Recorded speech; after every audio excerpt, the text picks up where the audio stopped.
Hey, what's up, ecosystem? Do carriers hate compliance, CDL requirements, proper load balance and weight distribution, IFTA, IRP, hours of service, personal conveyance rules, FMCSA drug and alcohol clearinghouse, DOT safety inspections, CSA safety scores? What do carriers do wrong most often? And which carrier will become a part of the next $1,000,000,000 jury verdict? Our first guest tonight is your DOT guy, Brian Riker of Fleet Compliance Solutions LLC. And in the discussion panel, we have Julie of Nationwide Auto Transport, Candy at Jacksport Storage, Lionel CY Financial Solutions, and Ty CTS Business Coaching. So please join the live chat as we get into the nitty-gritty. It's Tuesday nights live on Auto Transport Intel. I'm Jay, your host. Welcome back to the show.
Hey, what's up, you guys? Welcome back to Auto Transport Intel. I'm Jay, your host. I hope you can see me okay, hear me okay, checking the vital signs. And yeah, dude, we have a big show. Do carriers hate compliance? Some would say that is the case. Others would say, I just don't know all the rules. There's a lot of questions. There are a lot of questions. Before we get to those questions, though, let me tell you what's happening here. If it's your first time here, I want you to feel welcome. Please do feel welcome at Auto Transport Intel. You can ask any question you like, post it in the live chat. This is a safe place. We welcome everybody. Dispatchers, brokers, carriers, dealers, etc. And we want you to say hello in the live chat. Please do say hello. It's a big part of the show. Again, let me know if you can see me and hear me okay, but I think we're doing good because we're live. Like, we're alive. We're still alive. We're going to go into the industry news at the quarter hour. I love that segment. Social media news, national news. We got stuff about hours of service, things in trade magazines, lots of great information. So we're going to do that. And then at about the 40-minute mark, we're going to bring in Brian Riker, your DOT guy, and we're going to start this conversation with proper load balance and weight distribution, how not to become the next flip of the week. Then we're going to open it into the panel, Do Carriers Hate Compliance? With Julie at Nationwide Auto Transport, Candy Jacksport Storage, Lionel CY Financial Solutions, and Ty CTS Business Coaching. This show is all about answering whatever questions you have. Seriously, we want to know. I get random questions. This is your opportunity, and we're going to try and build a bridge to a more frequent opportunity. We'll get to that. We'll talk to Brian. We'll see what we can do. By the way, do me a favor. I do not have a huge marketing budget. Is that obvious? So please, you see it on your screen. You're watching YouTube. You see that like button? Go ahead and hit the like button. And then hit the share button. When you hit share, you can copy the YouTube link to this show, text it, email it, put it on Facebook, let people know we're live right now.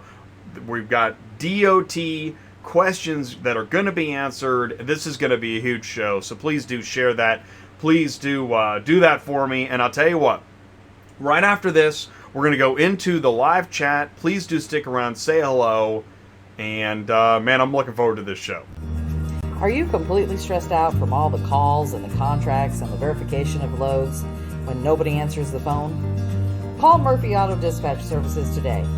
Murphy Auto Dispatch Services has over 15 years of experience in the transport industry. We are your office while you are on the road.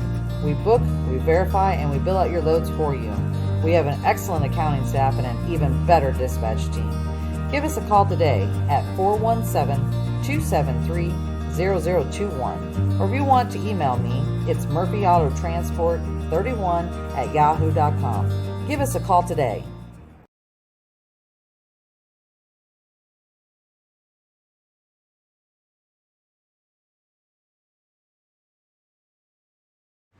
Sue is in the live chat. There she is. If you're looking for a dispatch service, talk to Sue. She not only knows dispatching, she knows brokering. She's also my co-host every Thursday at noon on Dispatching Live. Highly recommend you talk to her. If you got any questions in that arena, if you're a car shipper and you just wandered in here because you're looking for somebody you can talk to and trust, I'm going to send you to Sue. You can talk to Sue. Listen, let's go into the live chat. Guys, thanks so much for saying hello. Please do say hello, join the chat. I'm going to back it up, see who was in here first. Oh, Ty was in here.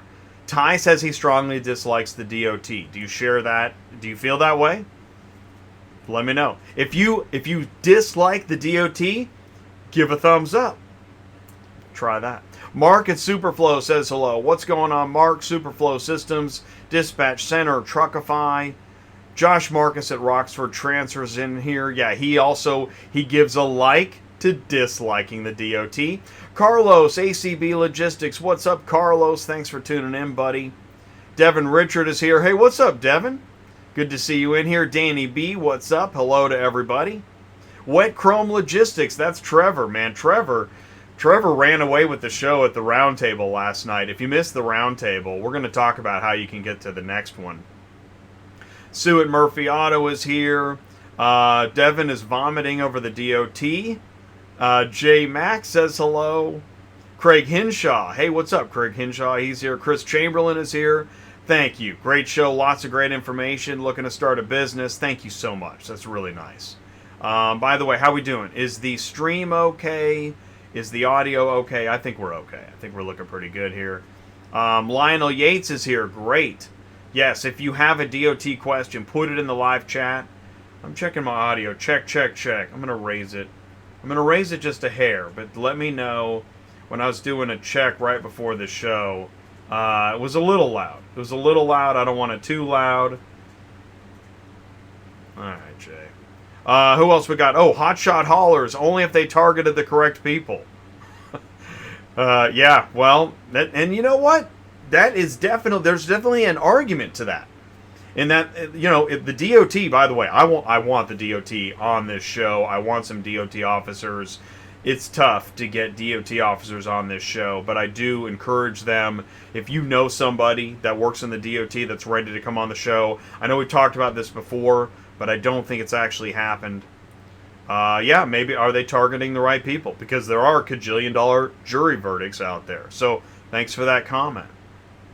Josh says, I'm driving right now, but I'm curious about your rates. Oh, for Sue at Murphy Auto Transport. Great. Sue, check out, Josh put his email address in there. And please email him, let him know. Dispatching Live has been getting some great traction. I know, dude. Dispatching Live, wow. Dispatching Live is really growing. That show actually is, in some ways, starting to compete with Tuesday Nights Live, which is, I welcome it. That's freaking awesome, man. So thank you for tuning in. And it shows dispatching is not dead. Dispatching's not dead, man. Hello from Central Ohio, says Charles Method. Thanks for tuning in, Charles. Joe McCleary, bummer today. Eddie Van Halen died. I know, right? That is a bummer, man. Every time you hear an Eddie Van Halen guitar solo, you know it's Eddie. And in fact, when I read that Eddie is the guitar solo on Beat It by Michael Jackson, right? Go back and listen to that one. So I'm going to give a siren for Eddie Van Halen. Juan David Mickle. Everybody's looking good. Thanks, Juan David. Appreciate it. Oh, that's JD Mickle. Seen you. I've seen you, JD Mickle. Thanks for saying hello, buddy. Oh, I saw you in LinkedIn. That's awesome. It's cool. In fact, that's one of the things that I've seen happening is people are coming in from other shows and other social media sources. This could get interesting. Joe McCleary. Oops, I forgot this isn't a political show. No, it's not a political show, but it's hard to get away from all that stuff. Maida Medeiros. Loads the past 2 weeks are horrible. Yeah, you know, we've been talking about that on Dispatching Live. Be sure to join us. Yeah, that's you. That's right. I'm trying. I've said this. I'm trying to keep better track, and we're going to be working on, you want to do this. If you go to autotransportintel.com, sign up to be an ATI Insider. We're working on that program. We want to start beefing up perks for Auto Transport Intel viewers. And in fact, you know what's cool? I'm on the precipice of 10K subscribers on YouTube. And what's cool about that too is, well, I'll tell you what, I'll save that for industry news. But yeah, I'll tell you what, we got to get to some industry news. Let's do that. Guys, thanks so much for saying hello in the live chat. And if you have a question, really, bring it to live chat, bring it to us. We've got experts on the show tonight. We want to get some of this sorted out. Kenneth Hott, hey Jay in chat, checking in for You First Transport in Arizona. Hope everyone is staying safe. Thank you for that, Kenneth. That is super cool. I hope you are staying safe. I hope this show helps you, keeps you engaged, informed. You know there's a podcast, so if you can't watch it and you just want to listen to it, get on the podcast. Oh, Renee says hello from Denver. Thanks, Renee. And, I keep the show moving along, but I know that we're about 10 minutes into the show already. Sometimes it takes people 10 minutes to get in or so. So, anyways, here we go. I'll tell you what. Let's get a word from ACERTUS. After this, we're going to go into industry news. Ooh, Gary P. Gary P, listening to you while going up the grapevine. Yes! On the 5 South? Heck yeah. On the 5. Now, some could say I-5 or Interstate 5, but when you're in California, it's the 5. And the Grapevine, that's north of Los Angeles, if I'm right. Okay? It gets pretty windy up there, too. How are the winds tonight? All right, guys, keep me posted. Stick around. We're going to be right back. I can't wait to get into industry news. Do you know everything that ACERTUS does? Vehicle transport, vehicle storage, care and compliance, title and registration, final mile. ACERTUS works with large companies. So if you have a large nationwide company and you need those services, talk to ACERTUS. Visit ACERTUSdelivers.com. In fact, we got another ACERTUS driver recruitment show coming up in a few weeks. That's going to be a great show. Looking forward to that. And Gary says, yep, it's windy. Or that it's north of LA. Or both. All right, let's go into industry news. By the way, again, mic check 1, 2, 3. Let me know. It seems like I'm redlining a little bit, and I don't want to be too loud. I don't want to, I don't want to destroy the audio quality because nobody wants to listen to that. Especially if you're gonna listen to me for 2 hours, you don't want to hear me blasting, right? So let's just turn that down just a little bit more. Check, check, check.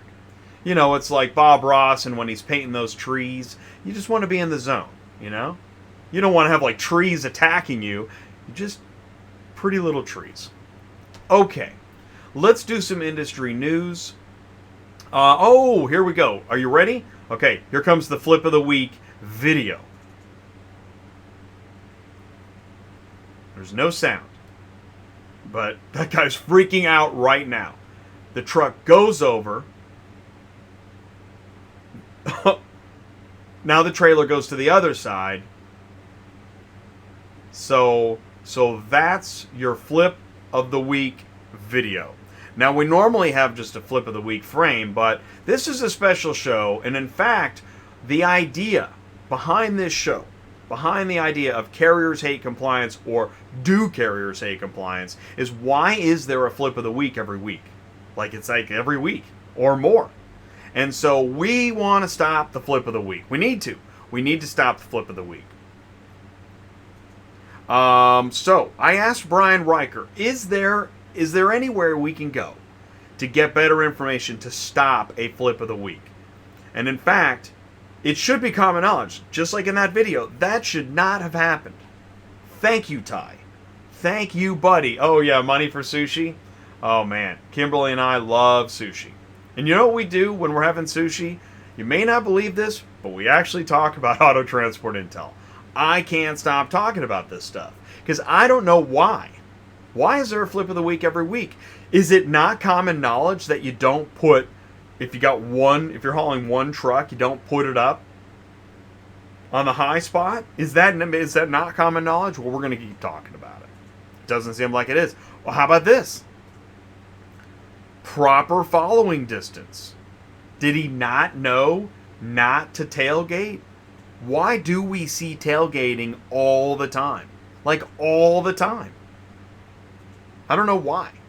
But we talk about the full ecosystem here on Auto Transport Intel. This is the ecosystem as I've identified it. Tonight we're going to talk about carriers, equipments, and regulations. We're going to focus on that. As you know, if you watch every week, we move around on the topics. Okay, so here's a truck with proper load balance and weight distribution. And he knows that also because he's verified by the CAT scale ticket. Right? Okay, good to go. So he had the information. Where did he get this information? We're trying to help, which is why we have Brian Riker. He is your DOT guy. You can visit YourDOTGuy.com. Also visit Fleet Compliance Solutions LLC. 3 months ago, we had him on for DOT Compliance 101. We brought him back tonight. It's a topic that's never going to go away. Here's on Landline Magazine. There's a bill that intends to reform CSA program. How do you keep up with that? How in the world, with everything else going on, trying to stay profitable on the road, are you going to keep up with a bill intending to reform the CSA program? That's why we did this video. Explained dispatching versus brokering. Thank you, Brian. Brian made that flow chart. That was a great video. Last week, this one's for Joe McCleary. Right, and Joe says, man, that car hauler has good brakes. Amen, Joe. Well, last week we had the auto transport broker debate. 6 topics, 90 minutes, and I don't think anybody caught COVID. All right. Okay. So, I want to say this is kind of interesting. I realized what the date was. Today is October 3rd, 2020. Do you know what happened on October 3rd, 2017? That's right. The very first episode of Tuesday Nights Live was 3 years ago and 3 days ago. It was the Car Hauling Dispatcher Tuesday Nights Live Dispatch Helpline, which actually has become Dispatching Live. And look at it. Here's a frame. This is a frame of video from that show. Look at same desk. You can see it's the same desk, different technology. Oh my gosh, that phone is almost identical. Wow, that's embarrassing. 3 years ago, same phone. How dare you? But anyways, that's me right there. The map on the wall, same map. Really interesting stuff. Okay, so let's get into some industry news. I found this. Okay, this is on Facebook. A guy just got turned away at Fredericksburg to pick up one car. You could see it from the guard shack at 10:02. He got turned away because they closed at 10. He got there 2 minutes late. They wouldn't release it. That's BS. The hours are set. They're published in several places. The debate begins. As we read, okay, he says, listen, I don't complain about anything. And I point out that BS that drivers have to endure and swallow in the industry. You'd obviously take me as complaining because you never had to cancel a family visit because some dude at a dealership couldn't do his job. Anyways, it talks about getting wet, 7 a.m. The control builds trailers like monkeys banging footballs. Clearly, this guy should be on Auto Transport Intel. He's got a lot to say. And that's my point. I welcome you. Please do Let me know, what are your gripes. Come on the show. Don't hold it in. I'm not going away. Dealers stealing thousands of dollars worth of keys. Yikes. Drama continues. Okay, I don't know either of you, but please let me weigh in. I've been hauling cars for 11 years. And Dad, I think he's siding with, listen, car hauling, there are really too many problems. Oh, and then this gets... I am usually level-headed, and I'll be reasonable and agree with you. Yay! But he does start talking about Mannheim, and you'll see that. Yeah, I'd hate to have... If you were like the Mannheim social media, like... I don't know. You work at Mannheim, and you have to examine the social media. That's a tough job. I don't think you want that job. I don't even think that is a job. Here's a guy. So it's a scenic view, and he's popping out. No trucks. That is pretty funny. $1 million verdict later. Hey, where's a good place to sleep around DC? I don't want to get a ticket. This guy says, use common sense, find a dealership, park like you're unloading in the morning. It's a pretty good idea. Anyways, but can you believe that's a thing? Why is that still a thing? That you have to just figure out where you're going to spend the night. How many other jobs are there where you got to figure out what corner in an alley you're going to pretend that you know somebody in this alley corner and that you belong there? Is there another job like that? There's some craziness, man. Oh, here we go. Here's good news. Go to locallotlizard.com. It's a thing. It is actually a thing. You can go to locallotlizard.com, and it's not a joke. Find your lot lizard at locallotlizard.com. What's a lot lizard, you ask? Put it in the comments. This is a response to that video of the flip of the week. And this guy says always put over trailer axles, right? So he knew. Some other guys knew. Not everybody knew. This guy says a driver's worst nightmare is going through the scale being said, driver, pull around back.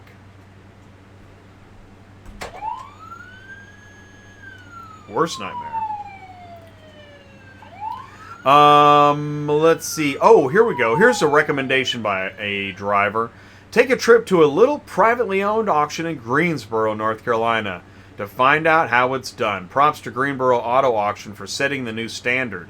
This guy says, I'm sure Cox will suck all the profit out of that place in no time. Oh, man, that's funny. Oh, my gosh. Drivers hammer Cox. Have you seen this? Let's see what kind of excuses drivers are going to come up with today. Let's see. Overslept, phone died. I'm 10 minutes away. My truck is empty. I lied. Dang, I put in the wrong address. I found a load paying $50 more. I had a blowout. I'm 4 hours late.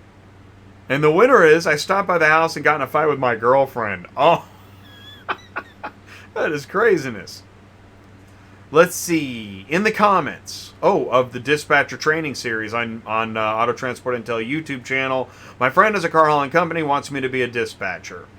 All right, watch all 3 parts of the dispatcher training series. Tune in for Dispatching Live on Thursdays. You're in the right place. Then I got this one on Instagram this morning, and it's at 3:41 a.m. Do you know of any good car hauler broker classes? And what makes a good car hauler broker class? Because if one of the steps involves buying leads,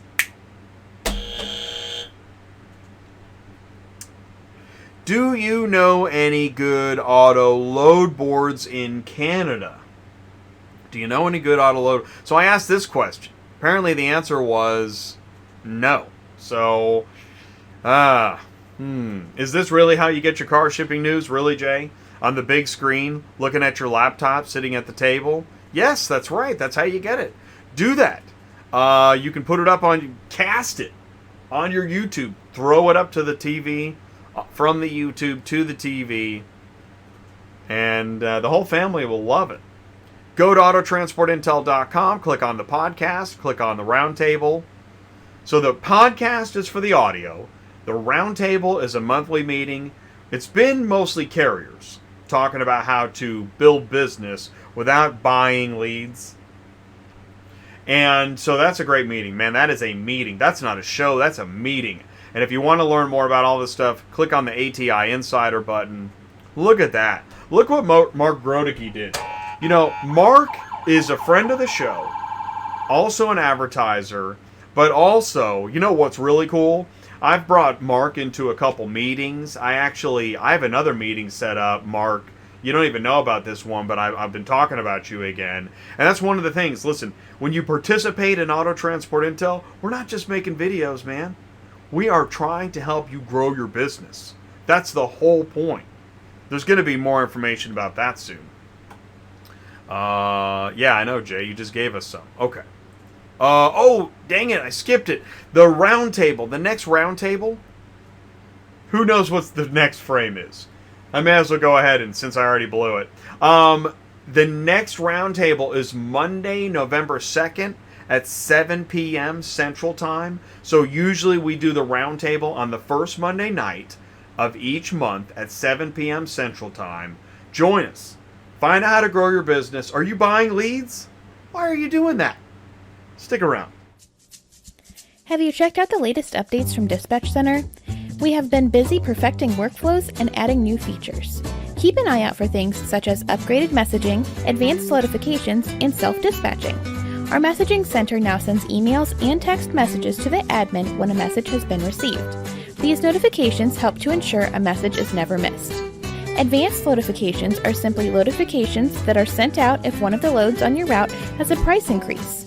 Have you ever wished that you could dispatch a load without waiting for the broker to approve your request? This is now possible. Brokers and dealerships can enable self-dispatch on a carrier's account, allowing the carrier to complete a dispatch without manual approval from the posting company. This is a great time saver if you already have an established and trusting business relationship. Carriers, ask your favorite brokers and dealerships to mark you as self-dispatch today. Lastly, have you noticed related load suggestions when you use our search feature? These suggested loads are vehicles that fit within the route that you've searched and may be a great fit for any additional open spaces or your backhaul. Dispatch Center is constantly being updated and upgraded. Keep an eye out for emails detailing new features and tips. That's right. Visit dispatchcenter.com. Visit superflowsystems.com. If you're looking for a CRM, a TMS, a mobile app, or any other software anagram, Mark is in the live chat right now. He wants to take your questions, get you hooked up. Stay loaded. Use technology, stay loaded, and grow your business. Okay, so we're back to the industry news. That's where we were. I said, and we had the punch. Okay, great. So check this out. Have you heard this? Here's some weird news coming up. Tesla disbands U.S. media relations team. Like, doing the what? Tesla? In another unconventional move by the world's most valuable automaker. I read something about, like, Elon Musk has such a popular tweet. Like, he just said, that, you know what, you guys? I can tweet better than you guys can. All right, you're canceled. By the way, Tesla's in talks with a miner, BHP, over nickel supply pact. What is this? Because Tesla is so focused on battery production that they are now getting into mining. I mean, they got the Boring Project and SpaceX. Dude, Jeff Bezos has got to be like, what is Elon up to? Check and mate. By the way, Tesla, the LAPD warns that Tesla owners, that their rims and the tires are the most popular with thieves. So if you own a Tesla or you're car hauling a Tesla, watch those rims and tires. And I also saw this. So here's a guy wants to buy a used Model 3 sight unseen and have it shipped. Now I'm not going to read this whole thing, but it's very interesting. You know, are you willing to buy a car sight unseen and have it shipped? And then how do you where does the car hauler get involved in the inspection? What's going to happen? So I asked my friend Aaron at Dealer Specialties. He's been on the show before. And he had said, okay, so he recommends a Carfax auto check report. Pick of all the wheels and tires with pictures of all the wheels and tires with tread depth readings. Very good. Paint thickness reading on each panel. A dealer could do it. Not sure an individual can. And then pictures of flaws, any flaw over the size of a quarter. So that's a good way to get started. So pretty interesting information. Good to know. Something to think about.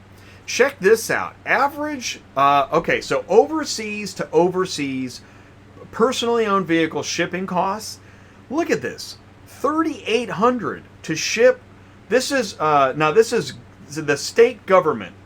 United States government, Department of State Transportation Management Office has these figures for federal employees that are shipping their car overseas to overseas locations. $3,800. The guy that wrote the article is like, well, I think we should probably just take the money and buy a car rather than pay all this money. Look at all this money being spent. Now, CONUS is continental U.S. So overseas to continental U.S. to overseas. Look at this. Continental U.S. to overseas could spend over $5,000 shipping a car. Yeah, man. We'll just take the money. We'll buy a car when we get there. Interesting. Auto IMS has a superhero named Logistica. That's a pretty cool idea. I was in this webinar last week, and Auto IMS has a transportation API. I'm telling you, there's a lot of great news here. I don't have the time to go into it all right now, but basically what they're talking about is software that'll help connect the auction software to the carrier software. Do you see where this is going? Communication, better software, better technology. Awesome stuff. In fact, here's a question. I saw this on Facebook. Looking at changing my TMS. What do you guys use and why? And this guy says, ClearPath TMS is the way to go. ClearPath has a load sharing option. So make no mistake, there is not just one company out there with car hauling software. Speaking of home vehicle delivery, I'll be talking to Tim from Friction. And this is from Anthony at Draver. Whether it's a service vehicle, remote test drive, or transporting a new vehicle to a customer's home or office, picking up the trade, we handle it. Did you guys see the Draver show I did? Car home delivery, who drives the vehicle?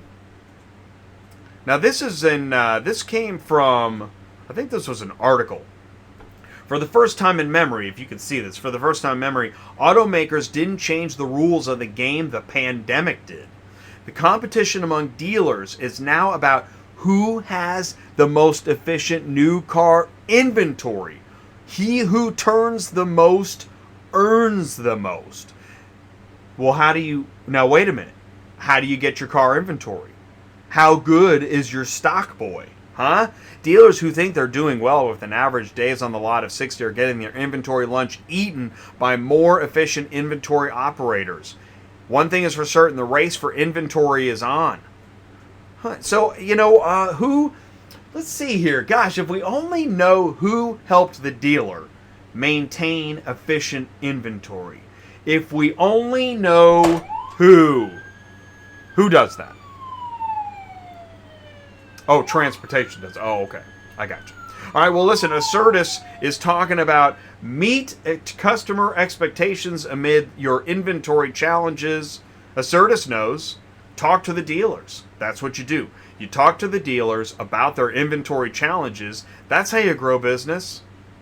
And by the way, equipment acquisition should hinge on thorough fleet and market assessments. Just because you're going to deliver a car and you're a dealer, you're a dealership and you're going to deliver a car. Are you going to go buy trucks? No. Stay in the car dealer business. Find good transportation because it's out there. The companies are already here. Okay. Social media internet footprint could be used against carriers in crash litigation. I know we've talked about this before. I think we should probably keep talking about it. The internet will be the first place litigators and potential jurors look post-crash. All right. So how bad can it be? Well, let's see. It's important that carriers educate drivers on how their personal social media is used in the context of truck crash litigation. Right now, everybody's like scrolling through their phone. Oh my God. What did I do? I've gotten to the point in my life that if it's not pictures of puppies or flowers, I just don't put it up anymore, because to do so is running a very substantial chance you're going to offend somebody. Yeah, I just heard yesterday that a company was telling everybody that they're going to start recording their phone calls. Welcome to 2020.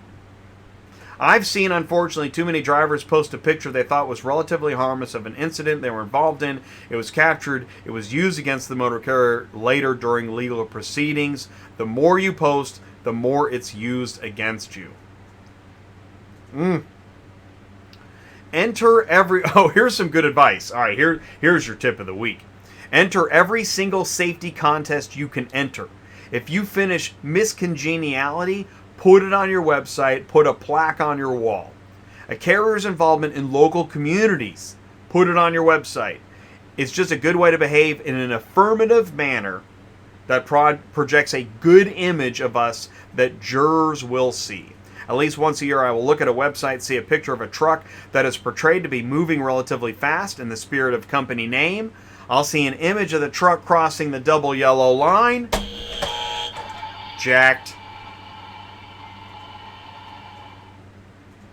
Put that on your TikTok. And I think this came out today. You see this? Single truck company slapped with nuclear $411 million verdict following a 45-car pileup. Oh gosh, let's hope there's nothing on social media. Oh, please. Wow. Oh, that's why you want to get the podcast. Auto Transport Intel, 4 times a week. Tuesday nights live. Wednesdays at 2. Dispatching live. Cars on the Move on Fridays. We're going to be live tomorrow at 2. Ryan and I on the MTC show on autoconversion.net. Dispatching live is Thursdays at noon. Be there. I see people here that were there. Thank you guys so much. And Cars on the Move, where we connect dealers, auctions, and carriers. That's the Ty show. Ty is leading man on Cars on the Move. This is the Car Shipping Business channel. I really appreciate you guys tuning in. That was industry news for the night. That is another one in the can. Episode 158, 3-year anniversary of 158 Tuesday nights live in a row. I couldn't be more excited. I think that's pretty obvious. So here's what we're going to do. We're going to watch a DOT guy tip of the day with Brian Riker. And then when we come back from the tip of the day, Brian's going to be here. So we're going to go from video to Mirage in person. Stick around. Put it in the live chat. We're going to be right back. Hey there, ecosystem. This is Brian Riker, YourDOTGuy.com, with your Tuesday tip of the day. Today we are going to talk about following distance. Following distance is the space we leave between the vehicles in front of us and our own truck to allow for reaction time when a hazard presents itself. Following distance is critical to preventing crashes and sudden reactions that could cause your load to shift, resulting in possible damage, injury, or even death. While 4 seconds of following distance is recommended for cars, trucks are much heavier and require much greater distances to stop or slow down. So it is recommended to add 1 second of following distance for every 10 foot of truck length over 40 foot. Example, a 65-foot truck and trailer combination would follow at 6.5 seconds. You may be asking, why is this important? I've never hit anything, so I'm sure I'm just fine. You may be wrong. Dead wrong. Humans take on average 3/4 of a second to perceive a hazard and another 3/4 of a second to begin to react to that hazard. At 60 miles an hour, you will have traveled 132 foot before even beginning to slow down. If you have air brakes, add another 3/4 of a second, or 44 foot, to this to account for the lag time of the air brake system. It can then take several hundred feet to bring a heavy truck to a complete stop, making every foot of space between you and the traffic in front of you absolutely critical to crash avoidance.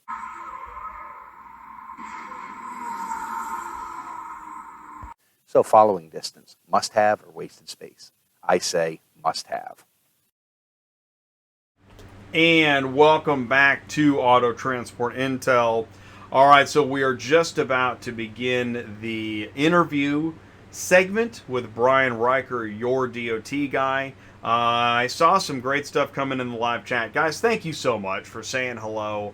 Let's see here. Yeah, JD read the POV article last week. Yeah, I mean, amazing.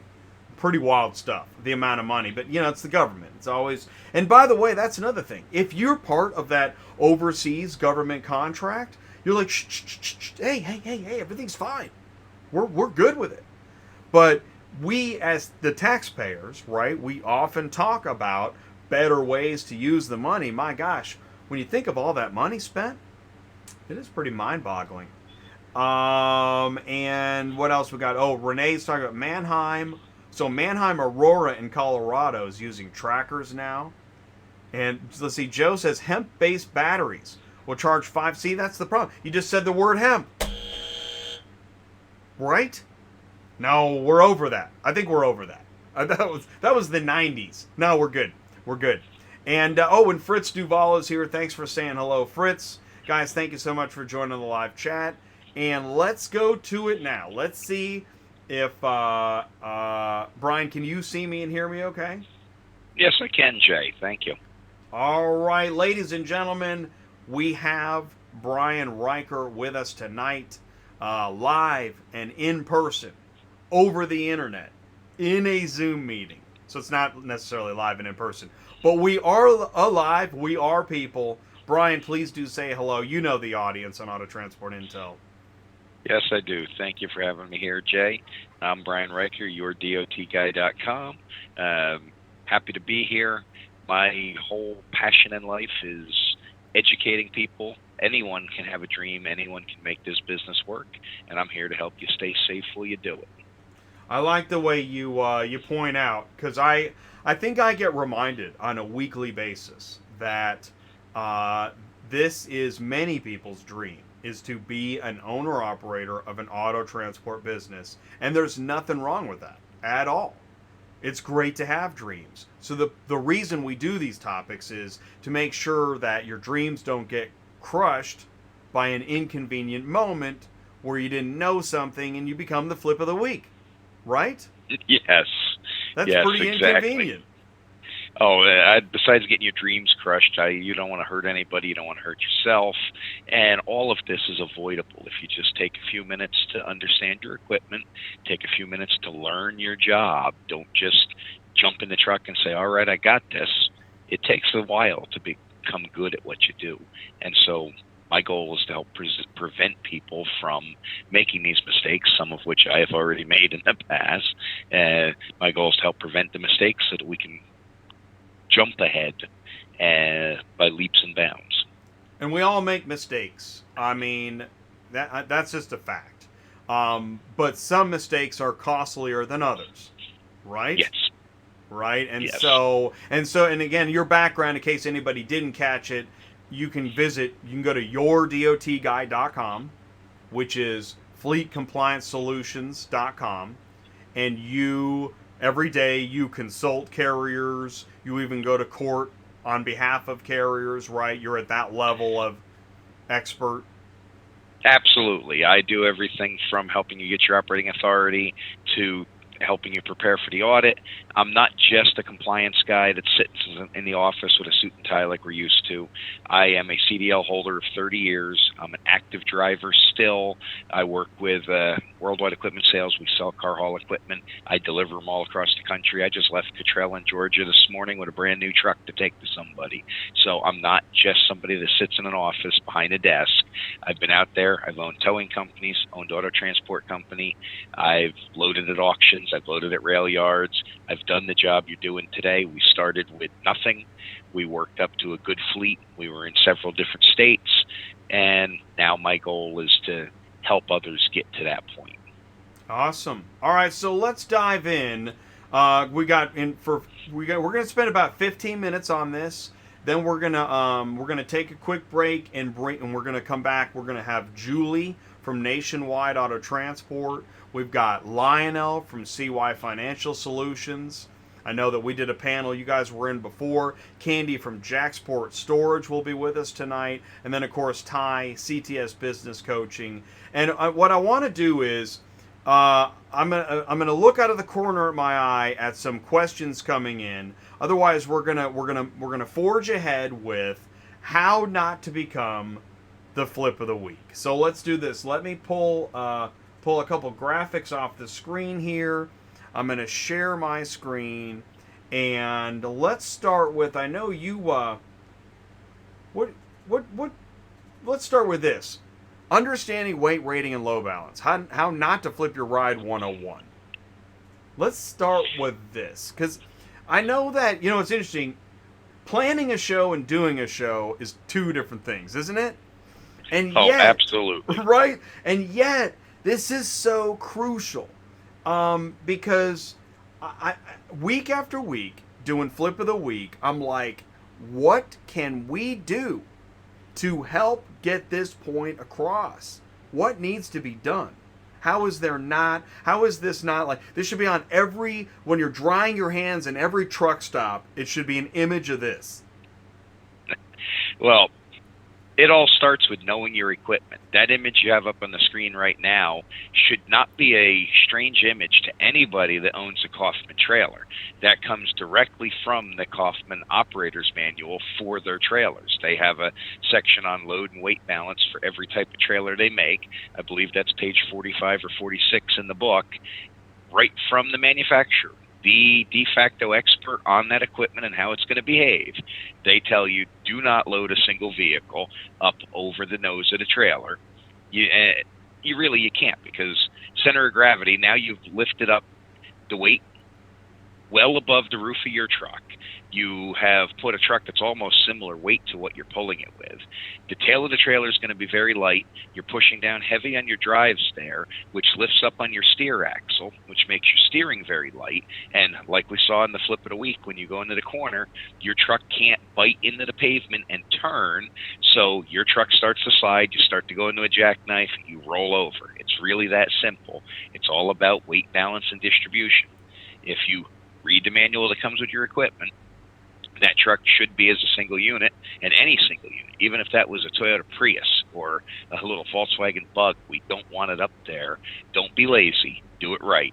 Load it near the center to rear of the trailer, not all the way at the tail, because then you're going to lift up on your rear axle, but center to rear of the trailer. Keep it down low, move it. So you might have to move it once or twice to get your full load on the trailer. It's a whole lot easier than cleaning the mess up after an accident and explaining to the customer that you just rolled your truck and you ruined their load. I'm thinking this should be page 1 or the cover of the manual. Page 45, because isn't page 15 this is how you get rich? You never make it to page 45. That's a joke. That is a joke. I don't mean any of that, but I'm really concerned. Yes. Now, Josh there in the live chat, he has a very interesting point that they need a mandatory graphic. And if we look at towing equipment that comes from the manufacturer, you look at forklifts, you look at cranes, they all have these graphics on them that must be there. There really should be a graphic with a picture similar to this by the hitch where you hook the truck up, inside the toolbox, somewhere where the operator's going to see it every single day. That is a great idea. You just made me think like cigarettes, right? This will kill you.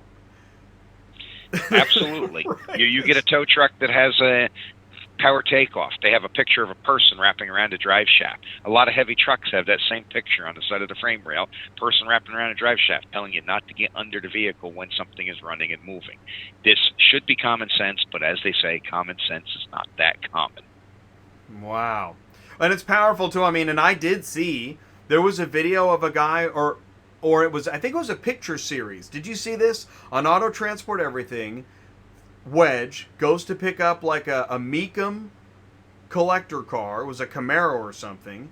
And then a couple pictures later, that thing's flipped in the ditch. It didn't even get out of the neighborhood because the car was put up. What do you call this position? I call it the number 1 position. Okay. I'm starting in front of the trailer, counting back. Yeah, some call it over the nose. I call it the number 1 position. So there's and it wasn't strapped down. It was put up on the number 1. And the thing is, we all know this too. The reason why you might do this, other than not knowing you could wrap yourself around the drive shaft, is that you're thinking you're saving time. Mannheim is 10 minutes away, right? I don't want to move it again. It's raining, or it's sunny, or I'm on the phone, or whatever. I know I'm saying ridiculous things, but I want to. I'll say anything to draw attention to the fact that this it's got to stop. But you're not being that ridiculous, Jay, because there are folks out there in stingers that will just park a car in the belly because they're only running across town with it, or they're only running a couple miles to the auction. There are tow truck drivers that'll park a car on their rollback or just grab it with the L arms on the wheel lift, not strap it down, no safety chains. I'm just going across town. It doesn't matter. It matters on every tow, every mile, every time, every transport, every time. Do it right, or just don't do it at all. Leave the work for those of us that want to do it right. JD says, put that on the company BOL. It is really there you go. Right? It really is fascinating. And thank you. I'm so glad you found this, because this is literally exactly what I wanted to see. This is exactly what I would use in court if I was going against the wedge operator that rolled his truck onto the little old lady at the traffic light next to him, or rolled his truck in a car plowed in behind him. Well, sir, you own that make XYZ model trailer. Here's the owner's manual of it. Have you ever seen this image before? Well, no. Well, here's the paperwork from the manufacturer that we subpoenaed that said they gave you that when they sold you the trailer. Or the sticker on the trailer that does say, that is on most of these trailers, consult owner's manual before operating this equipment. Well, sir, I'm sorry, but you're responsible for that truck rolling over. And that's what happens. And that's just the way the world works today. Your insurance company will want to deny this claim because you weren't using the equipment as intended if they can prove that there was an operator's manual for your model of trailer that told you not to do this. They're going to say, well, yeah, we're responsible for you, but you still have the majority of the liability for your own actions because you failed to use the equipment properly. Now, not only are you out a truck and a trailer and a load, but you're out a whole bunch of money, or maybe they're going to sue you. They're going to want to come attach your house or something like that. Again, it's all about safety, but there's more to it than just safety. There is business continuity. There's profitability. You don't make a good name for yourself when you're rolling a truck over. It's a small world. We all learn about it. We all know about it. Pretty strong image. Been on the screen several minutes. I want to say this. Do me a favor.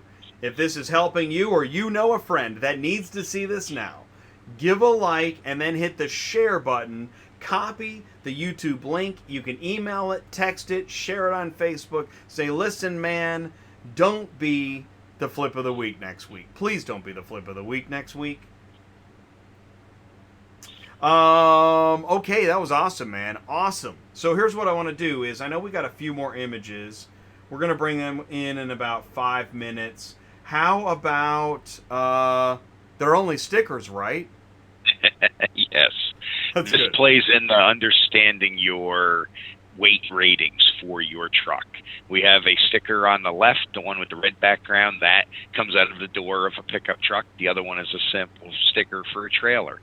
There is more to it than just having a truck that you can back under the trailer and go down the road.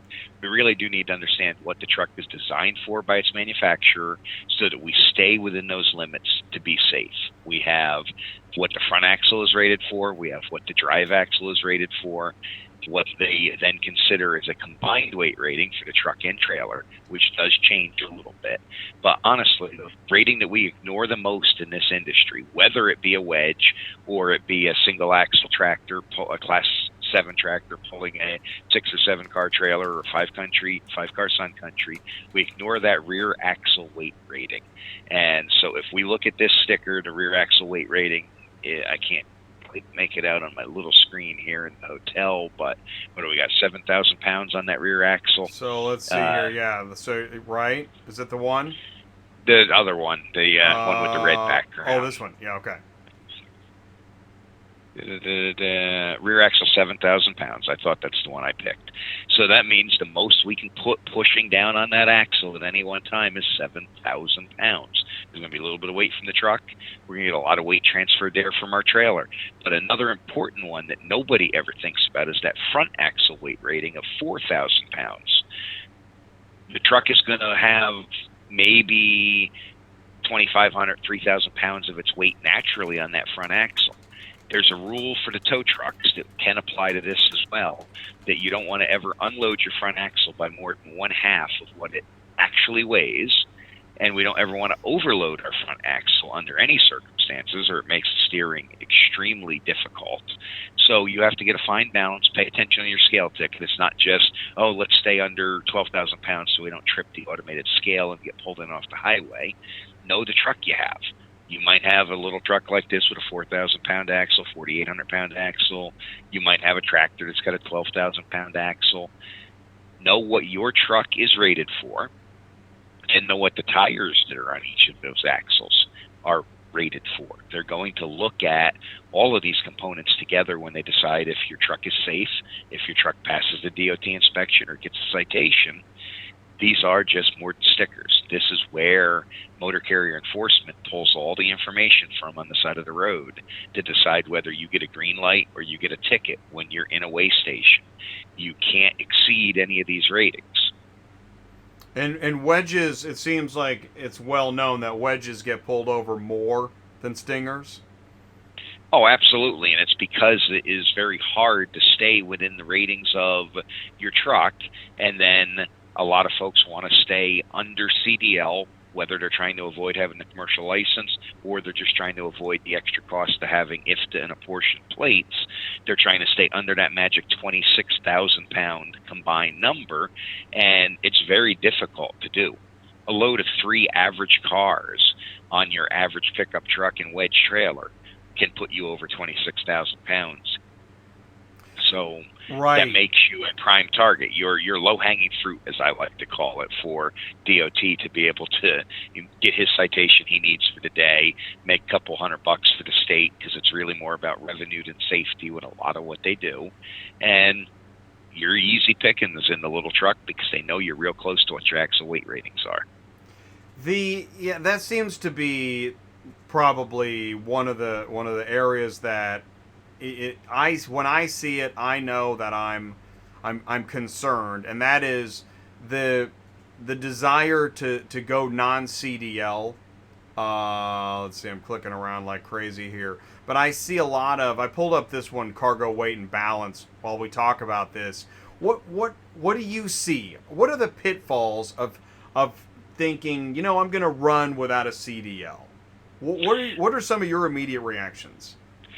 My first reaction is, unless you're an owner-operator, finding a qualified driver. There are a lot of drivers that will take a non-CDL job because they're strictly trying to avoid the drug testing regulations. Right or wrong, we have drug testing. We have a little bit of a substance abuse problem in our country, but the trucking industry itself is amazing with their rates. We have just under a 1% positive rate for all drug tests. Out of more than 3 million truck drivers on the road every year, that is incredible that we're as low as we are with that. I was going to say. So that's an incredible thing, but we have drivers that are trying to avoid that big trucking company because they might have some crashes, some safety issues. They want to take the pickup truck and trailer route because they think they can get around a lot of the rules, don't bother stopping in the weigh stations, etc. So one of the first things I see going from a business point of view, though, is if you're an owner-operator, you want a pickup truck, you want to start, you don't have a CDL, great. Nothing wrong with that, but You're limiting yourself. You're really limiting yourself. To get the good paying loads, sometimes you have to be able to put more than 3 average cars on your truck. You have to get yourself up to where you're over that 26,000 magic number. And well, now you've triggered CDL, a portion registration, fuel tax. Don't be cheap just trying to save those couple $100 for the tags and the fuel tax reporting. You're handicapping yourself when you do that. So if you're going to use a pickup truck and a wedge, and really there's a place in the market for every type of vehicle out here. If you're going to use a pickup truck and a wedge, they do have a place in the market, even though some people don't want them here. Don't handicap yourself, though. Step up, register the truck for the 36,000 pounds, 40,000 pounds you can get between the truck and trailer. Get the CDL, pay a little bit extra for the proper registration and fuel tax, and then go get those good paying loads. Don't be afraid that, oh man, I got 2 really good paying pickup trucks, but I know it's going to flip me over. I'm going to dodge the scales and hope I don't get caught. I have a customer of mine that just got caught in Virginia this morning. He was 26,870 pounds on his non-CDL rig. Virginia wrote him for failure to have an apportioned registration, failure to have an IFTA sticker, but they did have a CDLA, so the driver was okay on that. So they got overweight and then not being registered properly. They're facing probably $1,000 worth of fines over 800 pounds because they didn't put an apportioned registration on their truck. Those fines, they rack up fast, right? I mean, that fine right there would have paid for the difference between the base state registration on a regular truck plate at 26,000 pounds and an apportioned plate at 38,000, which is what his truck and trailer could actually be if he upped the weight rating on the trailer and went with the apportioned registration. So just one trip, you lost the difference in what the registration fees would have been in fines. So it's not worth the headache. It's not worth sweating that you're going to get caught. Am I weighing right?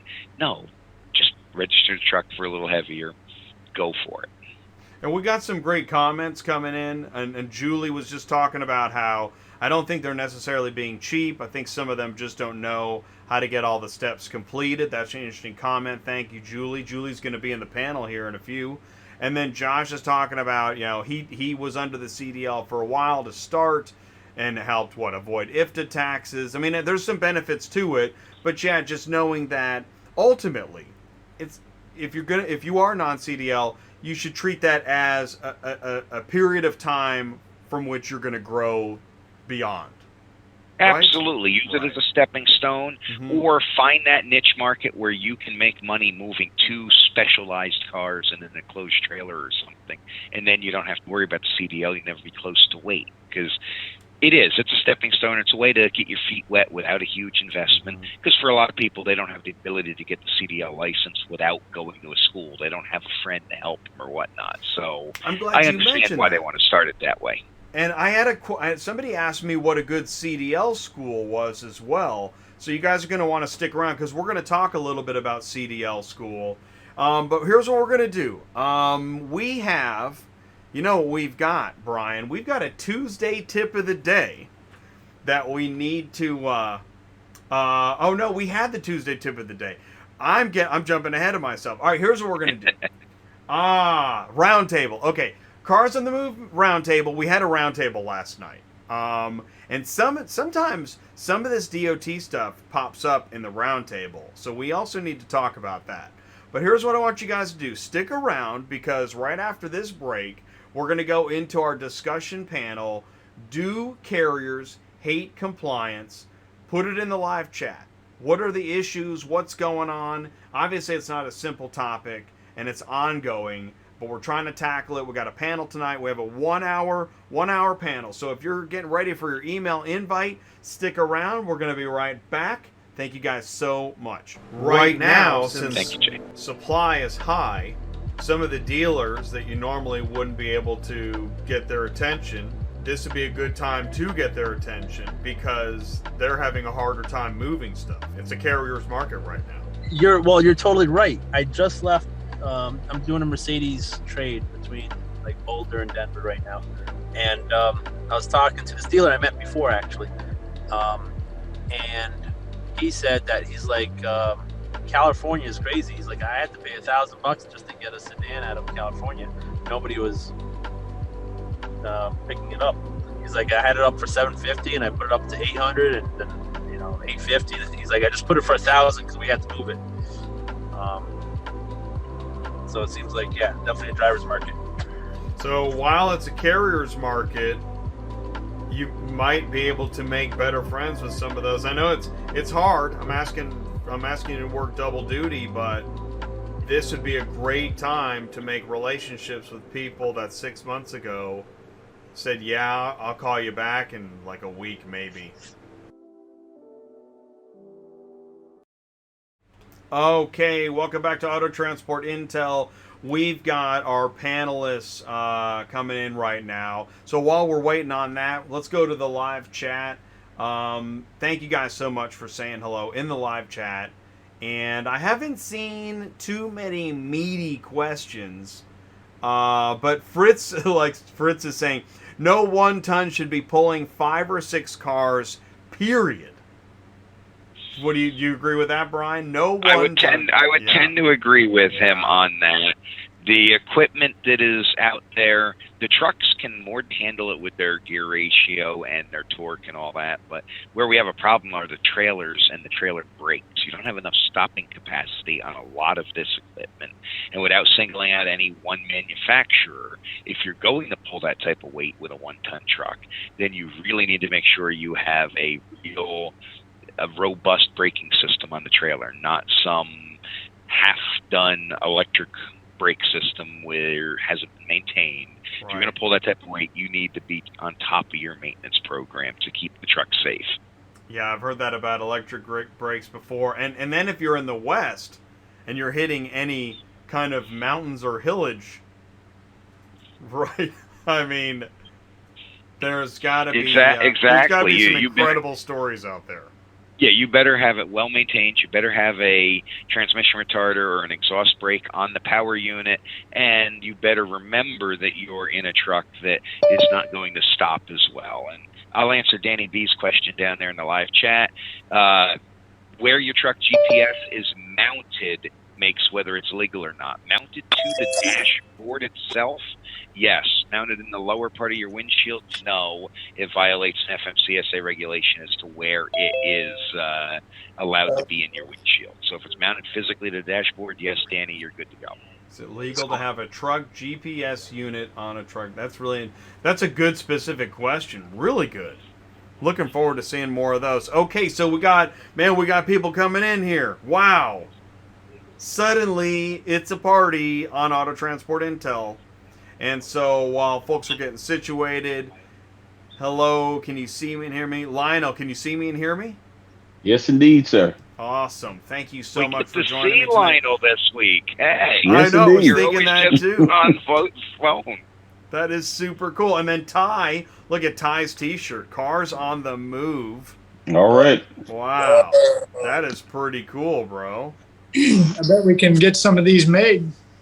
I'll bet we can. Excellent. Well, supposedly, I think when I hit 10K subs, which is right around the corner, I think we can tie in the merchant store to the YouTube channel, so it'd be easier to buy merch. So I'm looking for, I don't know that for sure, but that's what I'm looking forward to. Julie, can you hear us okay? I can. Awesome. Thank you for joining us. This is Julie's first time on Auto Transport Intel. So she's going to be initiated tonight. Thanks for having me on. Thanks for joining. That's awesome. And Candy, can you see us and hear us?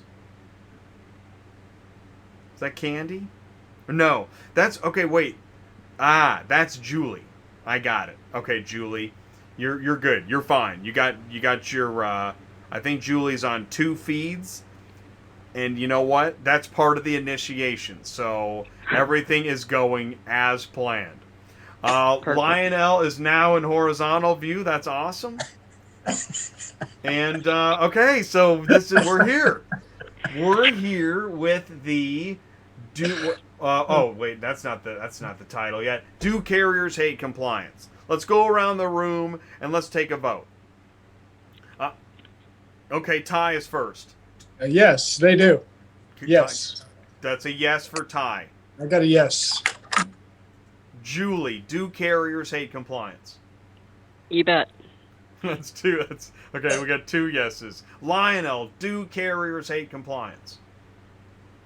Oh, Lionel's muted, but I could read his lips. He said yes. Absolutely. Absolutely. And Brian, do carriers hate compliance? Yes, they do, but they shouldn't be afraid of it. Okay. So how can we help? I mean, how? I don't know. I'm just a guy. How do you help? Yeah, what do we do? What can we do? Education. We have discussions like this on shows like this. Why do you think OOIDA has a magazine that goes out every month? Why do you think I publish a newsletter every month? Education. We need to learn. We need to treat this as a business. Compliance is complicated, but it's not impossible with a little bit of guidance and a little bit of help.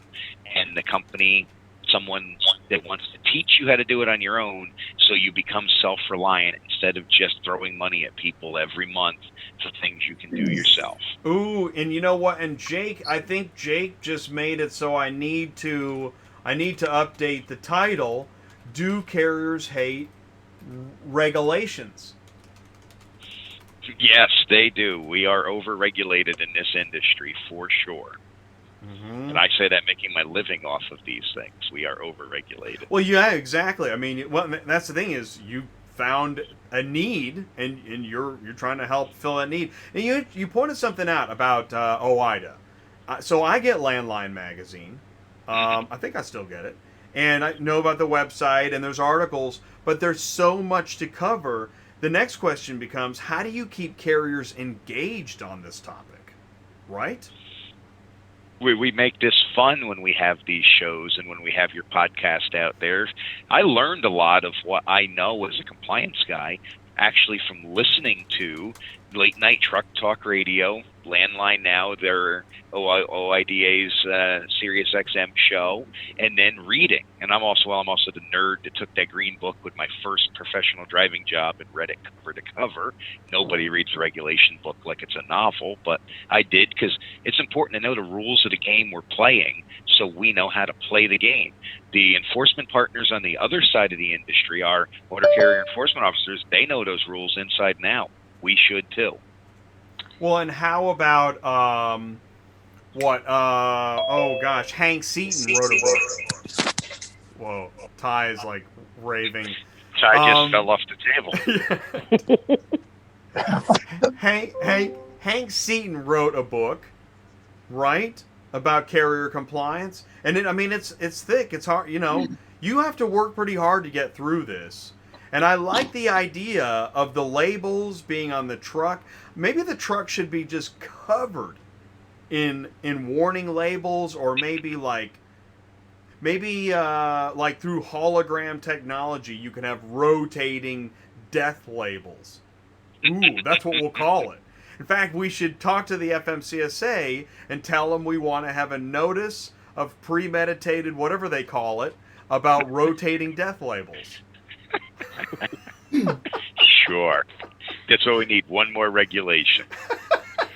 Well, and that's what I was going to say, Jay. I think that's part of it. Is it's such a moving target, and it's hard for the carriers, the drivers, to keep up with all the changing regs, especially when, like, the e-log providers aren't necessarily implementing those changes in a timely fashion. So the frustration is real. Yeah, I think that's an excellent point. I mean, it is. It's like tax law. I think it's probably easier to just lie on your taxes than trying to read the law.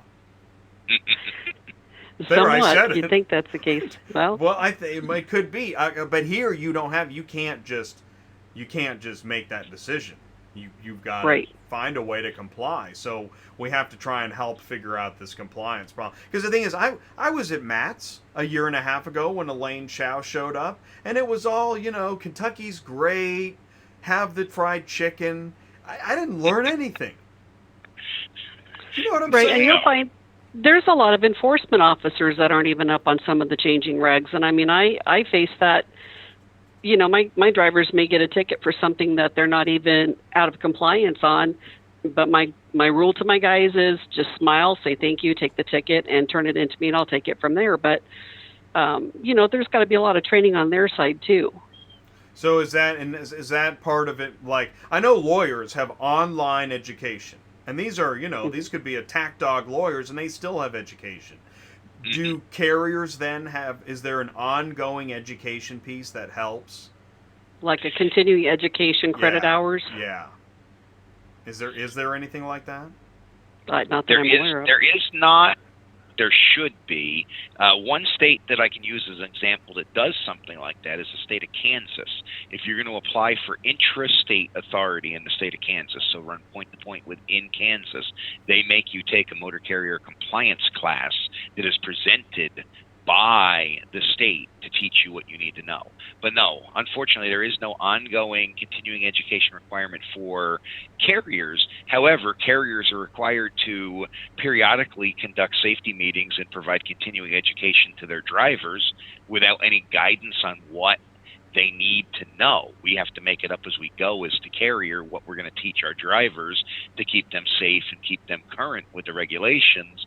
But there is no requirement that we take a specific course to learn as a motor carrier, which puts us in a catch-22 position. And I don't want to create more work for anybody, but maybe like when you're in that sleeper berth, time off, right? Maybe there could be like, some handy education. I know the education's out there. It just needs to be regurgitated in an engaging manner, so you can get it in small bites and move on about your day. And I know, I'm sure DOT would call it on duty, not driving. Yeah, right. One thing that I was doing. One thing that I was doing, Jay, I just to ring in here, compliment what Brian's saying here is mostly in the preparation of getting ready to get into the business. And when the guy's, he's grounded and, they're putting everything together, I hit him with compliance left and right. I introduced him to my buddy Brian and say he's the key to their industry. He's all profitable and everything as it regards to their company, because compliance is everything, is your profit base. Because if you don't stay in compliance and your CSA rating changes, they'll kick you out of the industry within the first 6 months. If you get in an accident or anything within the first month, they'll drop your insurance based on your CSA rating.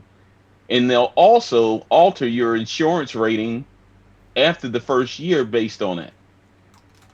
So your insurance will increase if your CSA rating goes up. Well, absolutely. And that's Lionel. I like it. It's from the insurance angle. Sometimes we see the harshest view of how this goes wrong quick. Yes, and well, speaking of continuing education, Jay, and insurance, Lionel, depending on your insurance carrier, and Progressive's not known for this, but when you get into where you can get insurance from a company like Great West or somebody like that, they have continuing education they happily provide for free to their customers, because they want their customers to be as educated and as safe as possible, because it makes them a better risk. So reach out to your agent. Your agent has resources for you that are free. Yes, they have resources for you that you may pay for, but there is something there that your agent can help you with on this. Yeah, Acuity provides an online toolbox, which is kind of nice because the drivers can access it as well as the company. So gives you monthly safety training modules, safety alerts, things like that you can have the driver sign off on and turn in, and it really helps keep those compliance files up to date. That's pretty interesting. I just shared, so auto-hauler.com. That is your site, Lionel. And then I just shared the Acuity link, because there are a lot of links that's really good to think about. There's so much to think about. There's probably YouTube videos too. I know OIDA's got online education. And maybe that's one of the first steps, is keep pointing out easy ways to access education in, I was going to say spare time, but that doesn't exist. So Jay, we'll let you compile that page. Oh yeah, great, thanks. Go for it. You've got the spare time. And that's even something when you're shopping for insurance, just because one company returns a slightly higher premium, what other value-added services do they offer for you?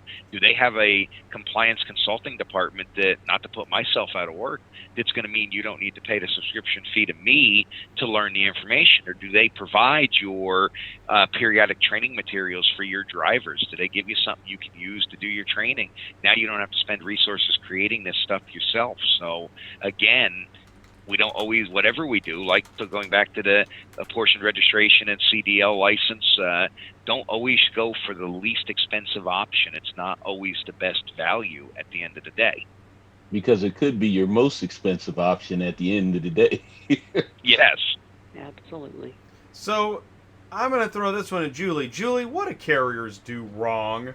Let's talk about, right, I'm trying to shift to, in fact, what I'm trying to do is not say it, because there's something Ty likes to say, but he gets to the nitty gritty, which is just that, I mean, Ty knows this because he's been a carrier, and he knows, what am I not saying, Ty? Help me out here.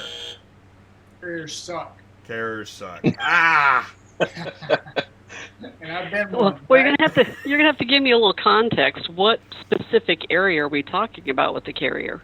Ty, why do you say that? We're gonna move this into Julie's direction, but I think you're more qualified on this than me. Well, it's not. When I say carriers suck, I'm not talking about DOT and compliance and insurance. I'm talking about communication with customers, booking loads, being on time, not smelling and looking like you just came out of the transport parking lot, brush your teeth, comb your hair, the basic 101 transport, most transport guys. Okay, so then back to the question of what they do wrong. Okay, so kind of in a nutshell, they need to treat this like a legitimate business. It's not a hobby. It's not something that they rolled out of bed and decided to go give it a try today. If you're going to run it as a business, you need to give it all the due diligence that you would any business enterprise. And I think there's a big disconnect there. Yeah, I agree with that, Julie. 100%. Okay. I like that. So you can expound on that, and it goes back to this whole thing that we've been talking about is, okay, I've made the decision I'm going to get into the car hauling business. What's step one? Well, first of all, you need a business plan. And step two is you need to get your insurance and your authority. And step three, you need to get trained, not physically how to load the cars. Hopefully you know how to do that, but trained in how to run a business. I mean, I have carriers, and keep in mind, we have both models. We're carrier and broker. So I have my own trucks, so I'm not just beating up on carriers. But you have to understand, your profit margins, your KPIs. You've got to know what your running costs are. You've got to keep a P&L per truck. There's just a lot of things that go in there. And then ultimately, you've got to hook up with some brokers that you can trust, that you can consider a valuable partner, because it's all about relationships. And that's what this whole industry is leveraged on. Whoa. Julie just encouraged carriers to talk to brokers.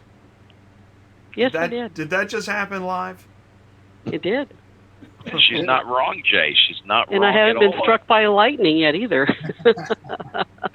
Julie, you did it. Good job. That was amazing. Well, so Julie, you are on a regular basis, you are building relationships with more and more carriers, right? I mean, absolutely. Okay, and so in that process, I mean, you've probably developed many tips and helpful advice, which is what you're sharing tonight. What other tips and helpful advice? I want to get I want to pull you aside of the auction and say, tell me more. Well, we have a lot of carriers that are new to the industry, or fairly new. They start out like we're talking about with a little wedge trailer and the dually, and they're hauling some cars. And usually when I come across those people, I tell them, it's time to upgrade to the big boy truck and really make some revenue, because the wedges typically don't pay. A 3-car wedge, it's going to pull out the transmission, it's going to blow up the truck before you've made any money. My other thing that I have them focus on is, and I'm happy to talk to carriers all day long, because I'd love to see them succeed. The more they succeed, the better off I succeed. So, it's about teaching them the industry, the ins and outs, because if they do the job right, they're treating my customers right. So I'll spend all day long teaching them what they need to know and getting them, I guess, into the network, so that they've got some consistent clients and some runs that they can count on, because that just builds my base a little bit stronger. Absolutely. And that's what Ty... So last night was the monthly Cars on the Move monthly roundtable. Ty, you want to give us a recap, because this is a segue from what Julie just said. What did we talk about last night? Well, we talked a lot. Julie's saying, I mean, Julie, you could switch Julie and I, and I know. You wouldn't know. I mean, yeah. Julie says exactly what I say. One thing I would ask Julie is, when you talk to these new guys, I heard you definitely say relationships. I tend to point new guys to, especially smaller, wedgie groups, the 1 ton to 3 car. I tend to point them to what I call the independent car dealer. That's the used car lot. And go talk to that guy, man. He always needs help. What do you say, Julie? Well, I've got a couple of guys that they're not even leased on to me, or they're not, they just call me up and they say, hey, I've got to have a truck in this area. Can you keep them busy for a week or two? So I'll share my client base with them. I have no problem sending them out there, and I pay them well. I don't believe that to be a broker means you need to hog all the wealth, or you keep them so broke that it's no fun anymore. Everybody's got to make profit in this industry, so it's kind of a handshake. You're going out there, you're given your trust and your expertise to help them succeed, and you want them to go out and do a good job for you at the same time. A lot of where I spend time with new carriers is the back office. How do you invoice? How do you, a lot of them, and this, honest to God, there's a lot of them that are like, what do you mean I need to send an invoice? Mm-hmm. There's another one that I know that hauls a significant number of cars for one of the bigger independent chain retail stores. How do you reconcile your books? Well, I don't know. Whatever they send me, I just assume that's enough. Not going to work. How do you do that? So a lot of it, I'll just spend time with them. I'll send them blank templates to create invoices so they know how to use an invoice. I'll tell them about marking damages on gate passes at the auction because your BOL isn't good enough because the car's are already outside the gate.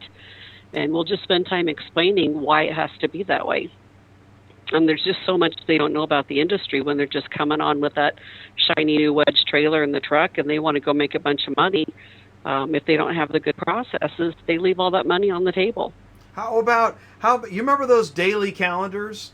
It would have to be an app because there's no more paper or people. But remember those daily calendars where you ripped off the piece of paper each day? Right? We need one of those for like all of these principles and tips. I'm sure you could do 365. Oh, at least he. Well, but I like what Julie's saying, and kind of to bring it back to DOT and do I hate DOT. One of the things that I find difficult in the conversation is to separate politics and trucking, right? Mm-hmm. Because where do these rules come from? Cubicle farms. Who's pushing them? Cubicle farms. Yeah, now politics are trying to push the insurance rate or liability up to $2 million. Yep. Yeah. That's going to be a difficult one. I mean, that's unbelievable. Honestly, and that's why I'm not a candidate really for this show, because I really don't have the temperament for any of it. And, if I'm going to talk about this, I'm going to ask Brian. Brian, where can we meet? Who do we start sending letters to say deregulate, get off my back, make it simple. It can't be that effing complicated. See, I start using F words, right? We need to start with being active. Again, it does become political even when we don't want it to be. We need to be active in voting. If you don't vote, your local lawmakers will never listen to you. When I go, and Lionel hit it on the insurance, my local representative, Matt Cartwright, I live in his district, is one of the big pushes for the insurance increase because he's a personal injury attorney. In fact, his wife is representing my grandson in a personal injury accident, and they're the best at it. They're going to go get some money for him. But again, he wouldn't even have entertained talking to me if I didn't have a long track history of voting. Whether you vote for or against a particular person doesn't matter. Get out and vote so that when you write your congressman or your representative, when you go talk to your legislator, they're staff is going to find out. They're going to put your name in and see if you vote. They can't see how you voted, but they're going to see if you voted, and then they'll take you seriously. So it starts with making those connections when your local representative is having a fundraiser, when they're having a town hall meeting in town. Go show the face. Hey, I am the face of a small business trucker. I am the face of the auto transport industry in your district. And look, this is killing us, man. And I've got 3 people to work for me, or I've got 30 people to work for me. Someone like Julie that's got a bunch of people contracted with her or shares out work with brokers. I have hundreds of people that rely on my business succeeding so they can put food on the table, and we need your help. We're overregulated. That's where it starts. FMCSA takes their direction from Congress. So when Congress starts telling them to back off, they start backing off. That's why we've had such a wonderful 3 years with FMCSA, with starting with Administrator Martinez through current acting Administrator Wiley Deck, that was willing to listen to truckers and take into consideration. We've had a relaxing of the regulations. It's a very small, minuscule relaxing of regulation, but they're listening. But they're only listening because the administration and the Congress has told them to listen to us. So it all starts on the local level with your current representatives, your current senators. Yeah, and the data doesn't even show that the accident per capita cost is nowhere even close to $2 million per accident. So there's the data doesn't drive it towards saying to raise the liabilities up to $2 million.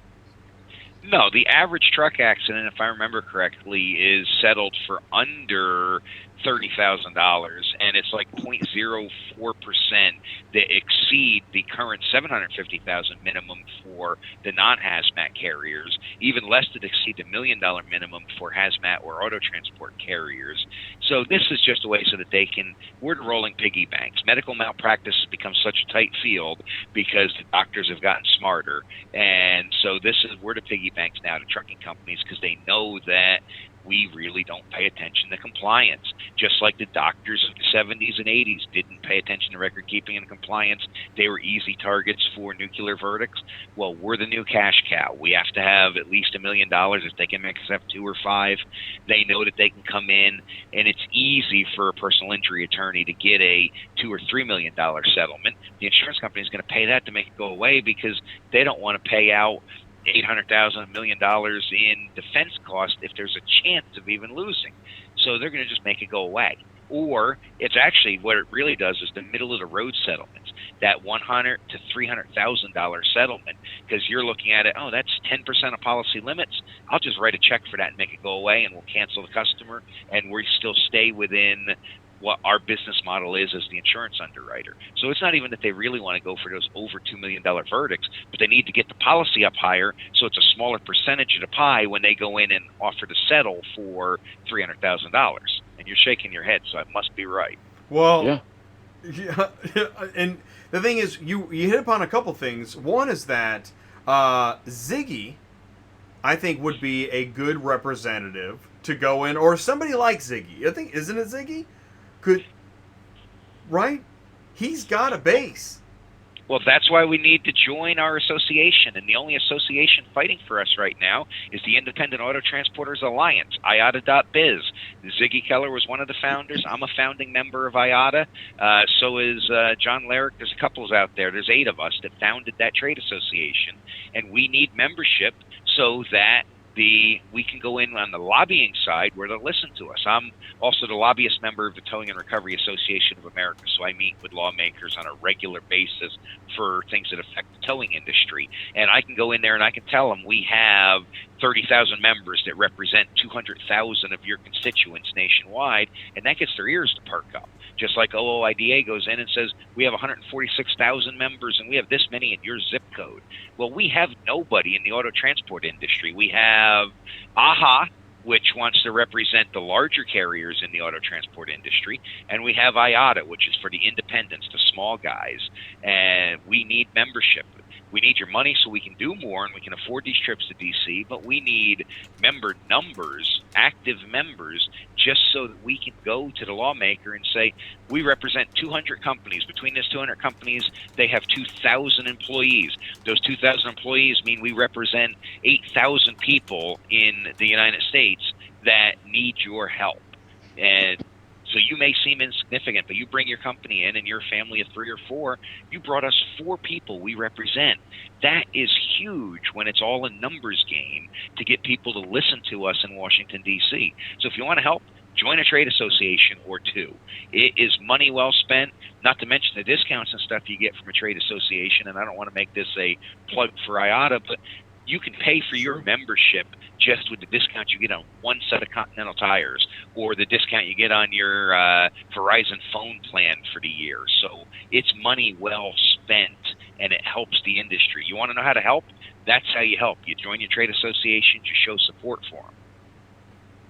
Thanks, Brian. That was nice. Nice. Great. Powerful. IATA, did you throw that up, Jay?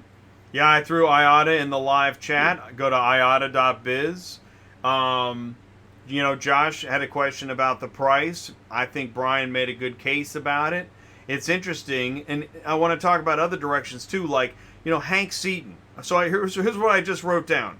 I've got CDL School, which we got to talk about, but Hank Seaton, Brian Riker, Ziggy Keller, and Richard Bryn. Now, because you, for a moment there, you were talking about the insurance companies and quotas and percentages. I mean, that we're really you're moving the conversation to that upper political level, where this is the macro view of what's going on. Rich, every time he's on this show, he talks about multi-million-dollar jury verdicts. It sure does get attention. And today, in the news, $411 million jury verdict for a 45-car pileup. How do you get a 45-car pileup? And this wasn't I-80 in the snow. You get a 45-car pileup from people doing this with their cell phone and not paying attention, and no one has situational awareness when they're driving anymore. I lead time and following distance. So now that's the defense attorney's argument, right? Mm-hmm. How many of you are texting right now? And we can tell. We can tell when we look for it. Oh, yeah, there will be records. And now here's the problem with that $411 million nuclear verdict for that one truck company. He is probably an owner-operator. He may have thought he had himself protected by him being incorporated or having an LLC, but because he was operating, or even if he had an employee, if he didn't have all his policies in place properly to tell that employee and prove he trained that employee how to drive the truck, they're going to pierce the corporate veil. They're going to take his house. They're going to take his life insurance when he dies, leaving his wife without a penny, because $411 million is not going to be settled in a lifetime when you're a small company like that. So you're not only playing fast and loose with your immediate assets, you're playing fast and loose with your retirement savings, with your life insurance you were going to leave behind for your wife to make sure she's taken care of and not eating Alpo when she's 70. And this is important. And don't be fooled for a minute as an employee to think that, oh, well, my boss has my back, I'm covered. I was involved with a case where a truck operator made a mistake. He made the mistake. He was named in the lawsuit. He lost his farm. He lost his retirement savings. He lost his life insurance. And the employer had part to blame in the mistake, but the driver made the mistake as well. So the employer, his insurance settled his part, and they came after the driver and took everything he owned to settle his part. So don't think that you're covered just because you work for somebody or just because you have a good insurance policy. These verdicts are getting higher and higher, and the lawyers are very good at pinpointing who is at fault and taking everything you own for it. And if you're just tuning in now, this is Crushing Dreams Live. Holy cow. So, you want to be a car hauler? Right. Well, that's what I was just going to say. Who wants to be a car hauler? Right? Because that's the thing. it's a dream. Everybody, a lot of people have this dream, but man, you are, you know, it was either this or roller skating. How's the roller skating going? Julie, I'm going to pass it to you. Julie? Now she's here. She's just taking it in. What are you thinking, Julie? About? I don't know. I mean, so how about this? How do you hedge your bets against something like Brian just described happening? Because that's your worst nightmare, isn't it? It is, and I tell you, it really comes down to, again, having a good structure internally in the company. So when you're onboarding new drivers and even new carrier partners, we have a very in-depth orientation program that we go through. We have a quality and safety manual that we go through. We have an accident response program that we go through. We have a lot of documents that are for the protection of the company, protection of the driver, and it really comes down to training and understanding and making sure that we have policies that back up the behavior that we're trying to desire, the desired behavior that we're trying to get. So, you know, when you're talking about hours of service compliance violations and how they affect the CSA scores and insurance rates, things like that, you know, on the driver's side, I would have to say, number one, hours of service, right? Personal conveyance, the hours of service, driving the truck not logged in because they think nobody's going to figure it out. Well, with the new e-logs, we're going to figure it out. From a company standpoint, where you're leaving yourself liable is not having a policy to take meaningful action when those violations occur and drawing a line in the sand. And most companies, honestly, the reason they don't is there's such a shortage of drivers. If you have too harsh of an administrative policy, they're going to like tip their hat and walk on out the door and get a job at your competitor down the street. So it's a double-edged sword, but you have to be very, very proactive in your approach to that. And whether it's rewarding them for clean inspections, which we do, or dropping the hammer when they have what we call egregious violations, and then we go into remedial training. So how do you document that and make sure you've got all the proper stuff that if something like this happens, you have this big liability out there from an accident that you can show that, look, this is everything we've done. We've got a clean record. We won the Acuity Safety Award for the last 2 years because of our policies and procedures. It says a lot. So don't scrimp on that stuff on the front side. Wow, and so not only are you, you're in charge, of carrier relations, etc. I don't know everything that you do, but then to focus on this, that keeps you pretty busy. Yep, I do about everything but drive the truck. So, right. And I leave that to the professionals. But there's just a lot that goes into it, and I think it's just a matter of taking the time. And I put my policies together, and I'll launch them to my insurance company and say, hey, I'm going to put this in my quality manual or my safety manual. Would you give it a quick once over? And they might tweak it. Say, well, take this word out or take that word out, and it's too vague or it's too broad, and replace it with this, and that looks great. We'll put it in your file. They're a partner. You lean on them, ask them for help, and they will help you develop those policies. Everybody knows if DOT comes in and they're looking at violations and they say, where's your policy to address these and how have you done it? And is it in their terms meaningful action? Meaningful means extended probation, monetary fines, days off without pay. I mean, it's just meaningful action has to be something versus, well, I told them off and they went back to work 2 hours later. Brian's chuckling. Yeah, no, right. Well, you're right. You're absolutely right, Julie. And I just made me think when you were talking about accident plan, accidentplan.com, Brendan Dawson was on this show, and it's one of those areas where he's got a system, and so you can be a part of his system, so you got that part figured out. Because all in all, thinking about that daily calendar, you've got 365 systems to put into place. Mm-hmm. You can't start from scratch. Right. Lionel Yates. Yes, thoughts, and I see thoughts on your face. What are your thoughts? Well, it gets me back to my original circumstances leading into what you were saying in regards to just having everything together. It's all preparation. It's I talked today. Give a shout out to him. Antonio Davis was referred to me by Ty. Awesome. And I'm just basically going over preparations with him in regards. And then one of the first questions I ask a lot of people before they make the determination they're going to do this, I said, look, you want to be a truck driver or you want to own a trucking business? Because there's a big difference between the two. Because you got to prepare for both circumstances of mentality when you're doing this. The preparedness in regards to the trucking company itself is everything placated on compliance, because that's the thing that's going to keep you in business. That's the thing that's going to maintain your reputation. That's the thing that's going to get you your profits, because your phone's going to start ringing the other way once you maintain that reputation that's outstanding, predicated on your safety record and your delivery record. So those two things combined will make your phone ring.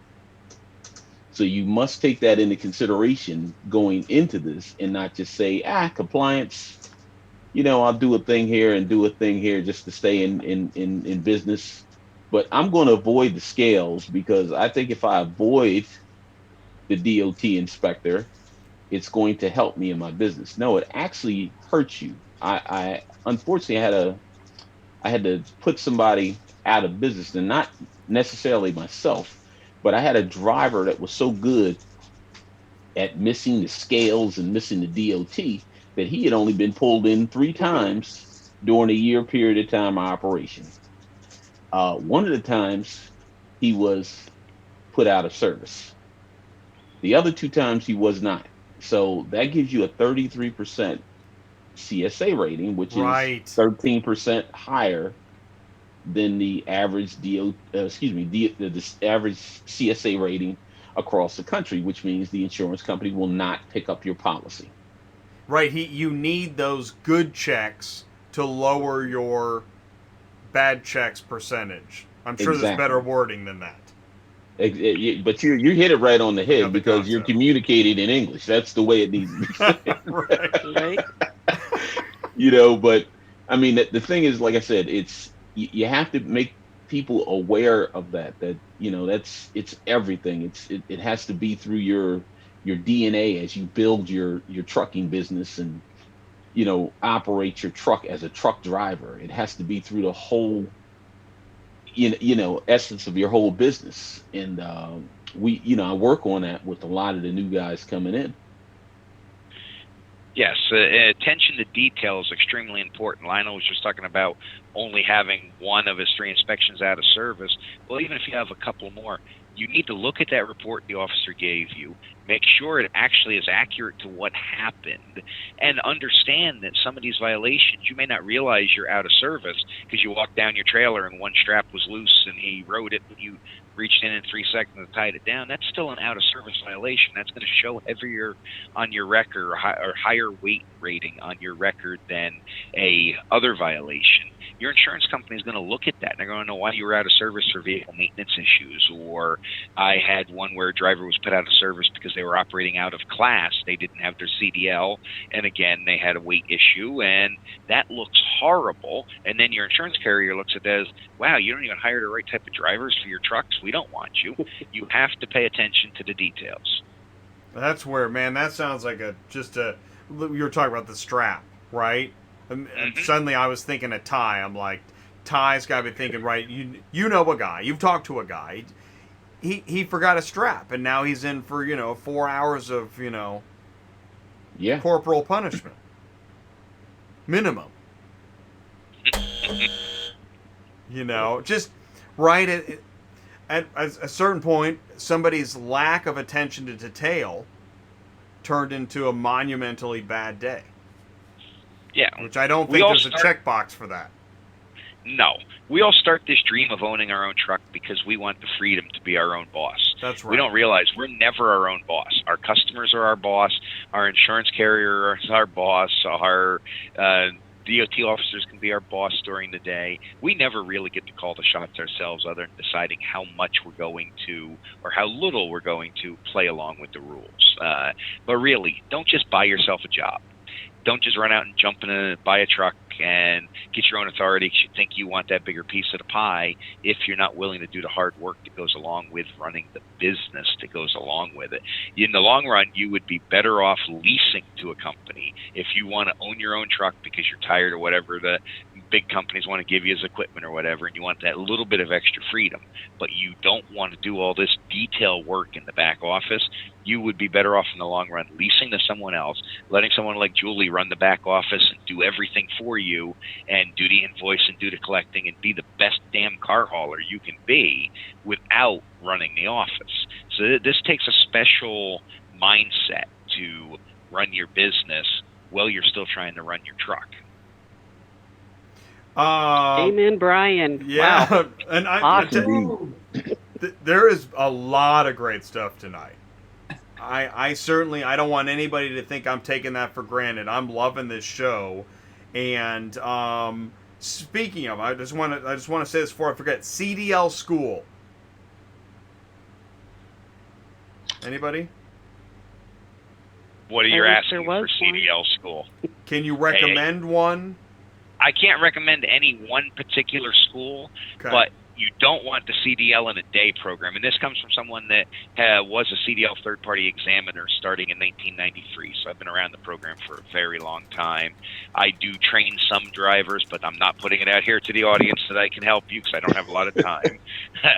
I've done 8 drivers this year. I have one class of 7 that's my last class for the year. But to pick a CDL school, I prefer the ones that are administered by a local community college. They are a little more expensive, but they tend to go into much greater depth other teaching you how to get a license. You want to avoid the CDL in a day schools that teach you how to pass a test. You're going to learn nothing from that. So unless you have another experienced driver that is going to finish the training for you, and even there it's dangerous because they'll teach you their bad habits, look for one that's run by a local community college as your first bet. Then your next bet would be at least one that's a member of PTDI, the Professional Truck Driver Institute, or a similar accreditation body. Accredited is the key word you're looking for. That means their program has been audited by somebody. They have to submit reports. They have to be held accountable for the quality of the graduates that come out of their program. Last resort are the schools offered in-house by a motor carrier where you're going to be an indentured servant to work for them for a period of time at a significantly reduced rate, well below market value for what a 1 year or less CDL driver should be. So the other beauty to having a community college CDL program, I don't own debt personally, but you could get some educational loans or some grant money from retraining in your community. A lot of state Department of Labor's offer grants to help you get your CDL or learn a new trade, and they want to see you go to the right school. So if the school is an approved school to spend that grant money at, then it's probably a halfway decent school. And also ask them for statistics. What's your job placement rate? What's your pass rate? How many of your students go through this program and successfully obtain a CDL? And how many times do they have to take the test before they are issued that CDL? How many of your students are still driving 5 years later? Did you prepare them for what the industry is, or did you sugarcoat it so that you get your $5,000 or $6,000 or $7,000 for the class and they wash out of the industry in less than a year because they weren't prepared to be a truck driver? Now, along with that, I have a opportunity here on the East Coast that I'm working with some guys in the Philadelphia area, and we have an intern program for guys who want to ride in the passenger seat. In other words, it gives them the opportunity to do the things that are necessary to paperwork-wise, call ahead for loads, call before the loads are there, pre-inspection, post-inspection, handling all the necessary things that you need to do as a truck driver when you get out there. And that's a great program. We will allow. I do have some guys who allow anybody who's interested in the business themselves to jump in the truck, and that's where you're going to get your best experience. Mm-hmm. I like that concept. Internship is always a great way to learn. So that's a great program that you're putting together there. we look forward to the hoping, and we think it'll make a significant impact in different neighborhoods. I see some of the rates, some of the drivers out here are making more money than engineers. Oh yeah. Oh, and everywhere you look, I mean, everybody's hiring. I know it was already that way, but it seems like it's gone up. Yeah. Yes, indeed. The bonuses are getting outrageous now. When companies like Schneider are advertising that they're paying $90,000 a year for truck drivers, you know that there is a demand for drivers. And I won't use the term shortage because there's not a shortage of drivers. We have a retention problem in this industry. We can't keep them. We license something like 450,000 Class A CDL drivers a year in the United States. We don't have a shortage. We have a retention problem. Most people leave the industry within 18 months of getting their CDL. So we have an image and retention problem, which could be combated with proper education in the beginning, so they know what to expect and they don't waste their time and then feel dejected because the job wasn't what they bought into. It wasn't this roam around the country unsupervised type of thing. But also, we as carriers, and I am a former carrier, we owe it to our employees to actually do what we promise them we're going to do and give them the best working environment possible, the best equipment possible, find the best work so we can afford to pay these guys the best rates out there on the market. Treat your drivers like you would want to be treated when you were a driver or if you were a driver. I've never forgot where I came from as a driver, so I always made sure anyone that was working with me was treated the same way that I would have wanted to have been on that job. And like I said, I still drive regularly, so I know what it's like to fight with the traffic and deal with the conditions we're fighting with in COVID right now, and you can't get food, you can't get proper rest. We have to be aware of that and be compassionate towards the folks in our industry when they're having a bad day. We all have a bad day once in a while. Yeah, compassion, man. I'm a huge fan of that. Compassion. Well, I'm going to wrap mine up, and I'm going to use mine to wrap up with thank you, Brian. Thank you, Lionel, and especially Julie. There's some things you guys can wrap up later, but I wanted to tell Julie, I don't know if you guys know this, Julie and I have known each other for quite a while. Actually, I knew Mark, her husband, first, but Julie is also a part of, Julie, tell us, it's the Women's Trucking, right? Women in Trucking. Women in Trucking. Yeah, it's an organization that's geared to recruit more women to the trucking industry.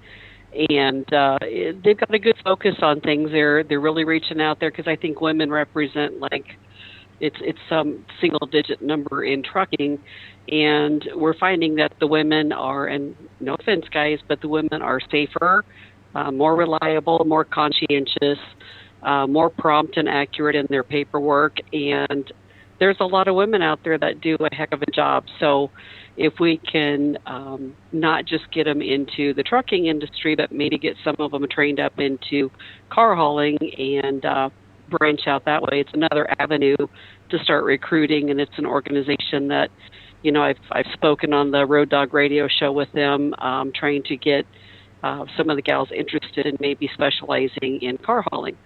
I think it would just bring some fresh blood and some excitement to the industry. Oh, sure. They would be awesome drivers. Women generally are more attentive to detail. I bet you the condition reports would be done perfectly. Yeah. And legible. And legible, exactly. Legible. The customers would be so. We have a lot of female tow truck drivers in the towing industry that I represent, and once they get over to culture shock, the customers get over to culture shock of a female tow truck driver coming to rescue them.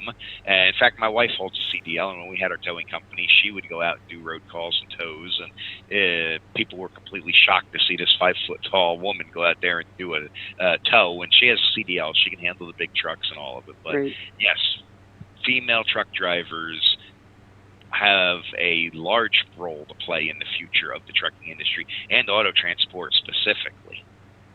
I believe so. And I've seen there's been some Carvana final mile flatbed visibility, and it's pretty cool.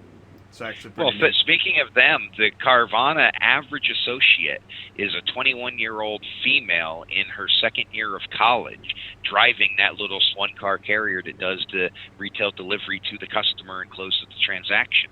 They have capitalized on females in the industry, and I know we had this discussion last month or the month before where they don't consider the final mile car hauler, but the final mile is car haulers. And so they are a car hauler driving that truck. They're more than a car hauler because they have that whole other role to play as sales associate and customer relations manager, which we should be thinking about as car haulers ourselves. We are not just a truck driver. We are the face of the person that they got that car from or that car is going to when we get to the customer, and we need to act like that. Right. Wow, guys. This was an awesome panel, guys and gals.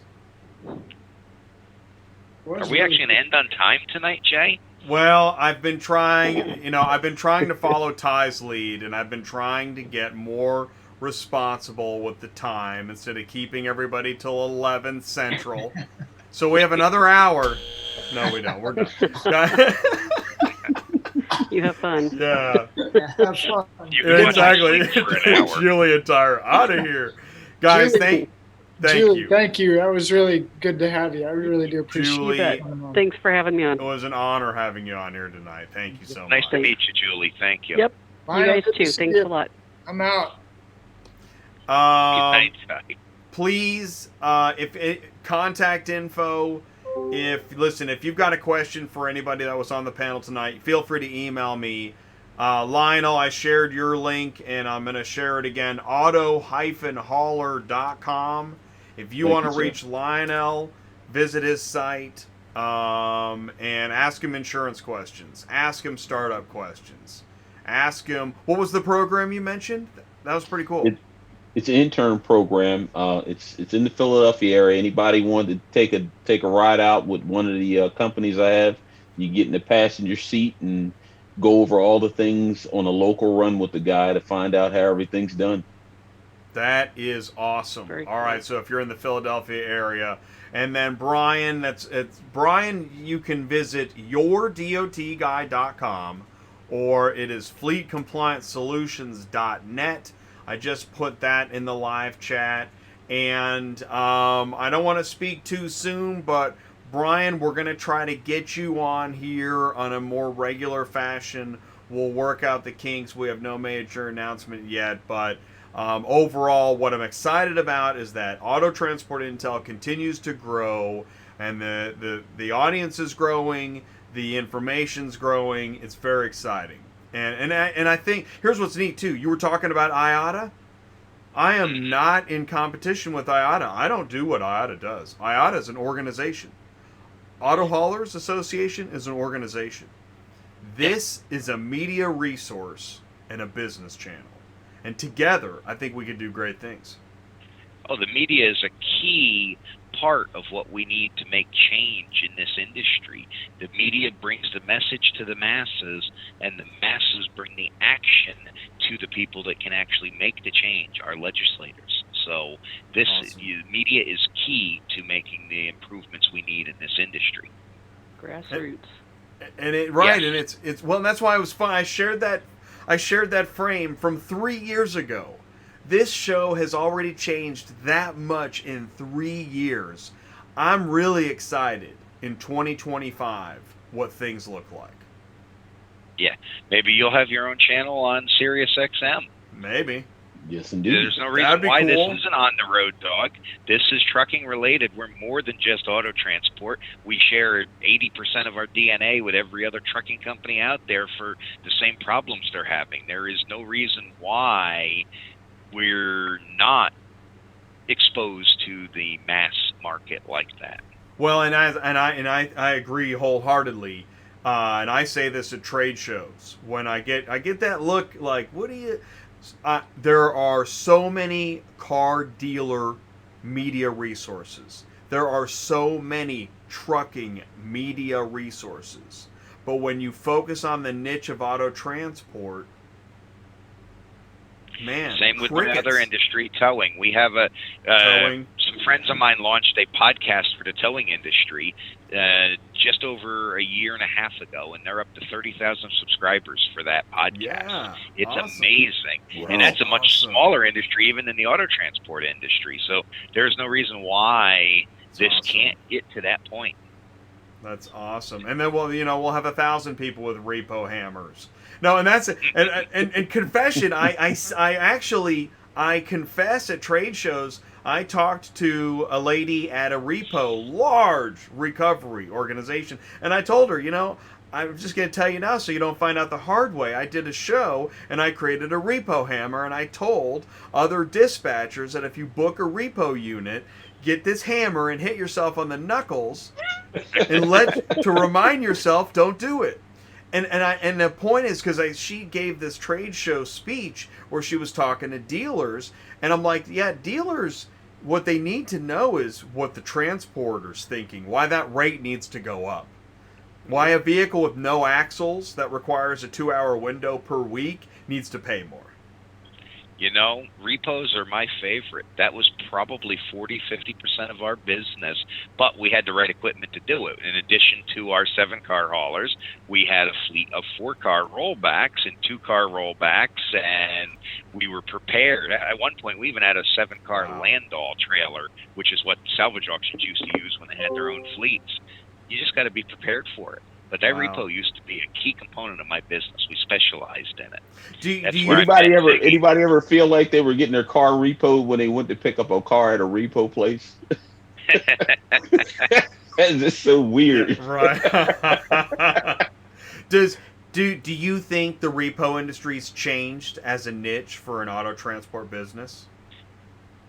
Repo industry's changed drastically. The forwarders, the third-party remarketers in the repo industry has killed that industry. And now this COVID for the last 7 months with a moratorium on repo in many states, it's affected us transporters that used to specialize in that, but it's put repo companies out of business.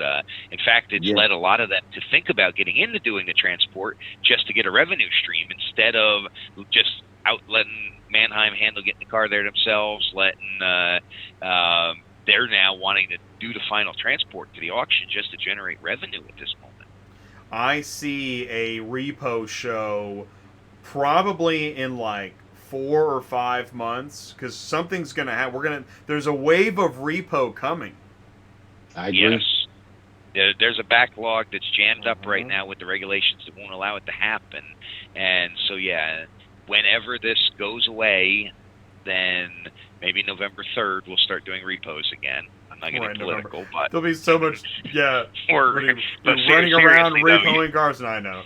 Well, you're absolutely right. There is a backlog of cars to be repossessed. And how about this one? Storage shortage. Have you seen this headline? Storage shortage. With COVID,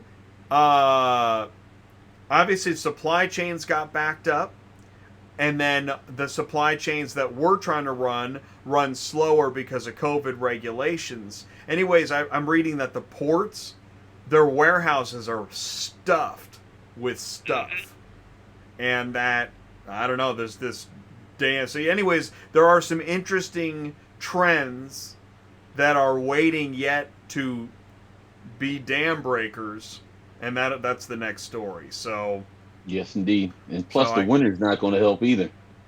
So this is the best time. If you haven't finished dotting your I's and crossing your T's, now is the time.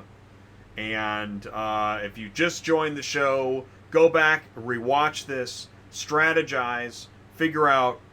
They say you know what you know, and then you don't know what you don't know. Find out what you don't know that you don't know. Talk to the panel tonight on Carriers Hate Compliance. Guys, thank you so much. That was an awesome show. Thank you, Jay. I'm out of here. I got to go to bed.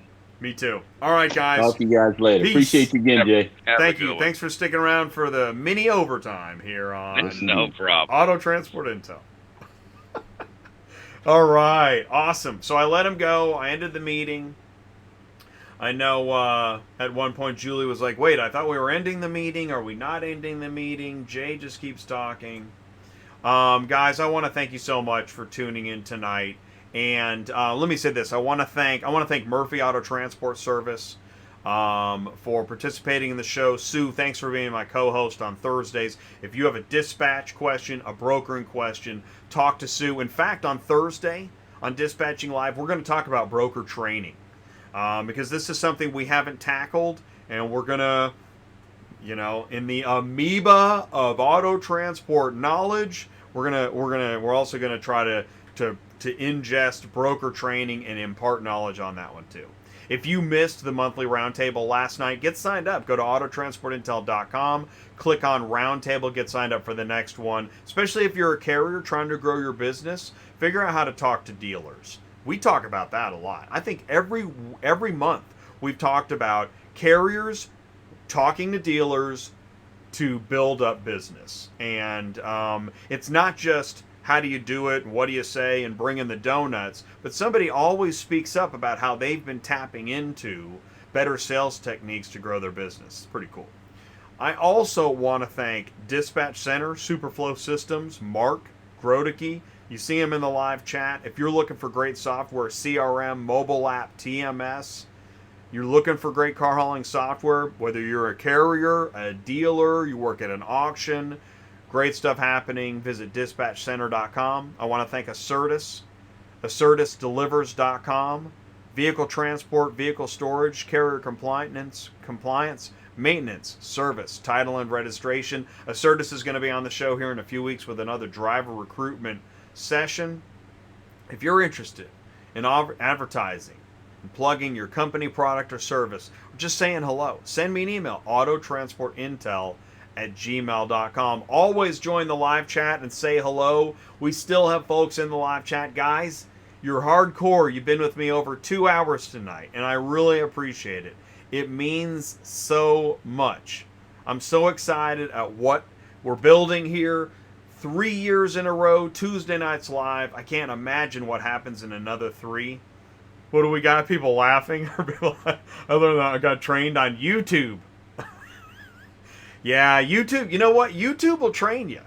YouTube will do that, and I think it hasn't been very long. We're now relying on YouTube to help us learn things. I do. Pretty much anything I want to learn, I go and see if there's a YouTube video. TikTok teaches me things I don't need to know. That's what TikTok does. But YouTube, that's where I go to learn things on purpose. So thank you so much for being a part of Auto Transport Intel, tuning in, spending Tuesday nights live with us. Thank you, Fritz. That's super cool. Thank you. Here's the thing. Wow, why so long? Yeah, of all the things I've ever tried to endeavor to do, and some things I've been really good at. I was actually a really good dispatcher, but I just didn't like doing it. You know why? There were no cameras or microphones. It's my thing. I've been doing live shows for actually 20 years or something, which is crazy. But Auto Transport Intel is the home I've always been trying to build, and I'm hooked. I think auto transport is a fantastic industry. It's huge and it's fragmented. It needs help, and I like to help and create media that will help. So that's my job. I'm here. Auto Transport Intel is here to help defragment, bring us together. Dealers, carriers, brokers, dispatchers, auctions, OEMs, technology companies, insurance companies. If you know somebody that you think should tune in, tell them, send it to them, help them. Remember to hit the like button, but more importantly, you see it, hit that share button. You can copy this link, send it to somebody. Say, man, you got to check this out. Most incredible show tonight, Auto Transport Intel. Do carriers hate compliance? Episode 158's in the can. Guys, thank you so much for tuning in. I really do. I do appreciate it. I've got my ELD punch. It's time. It's time to say goodnight. Thank you guys and stay safe. Really do be safe out there. I hope we're almost through this. God help us, right? Please, life, get back to normal so we can get back to business. We got many other things to think about. Hopefully these shows help you. And I'll be live. I'm live tomorrow at 2 on autoconversion.net. But the show that's capturing everybody's attention is Dispatching Live. Please join us Thursday at noon for Dispatching Live. You guys stay safe. I'll see you soon. Take care. Peace out. Oh, can you hear it? Let's see. I think you can.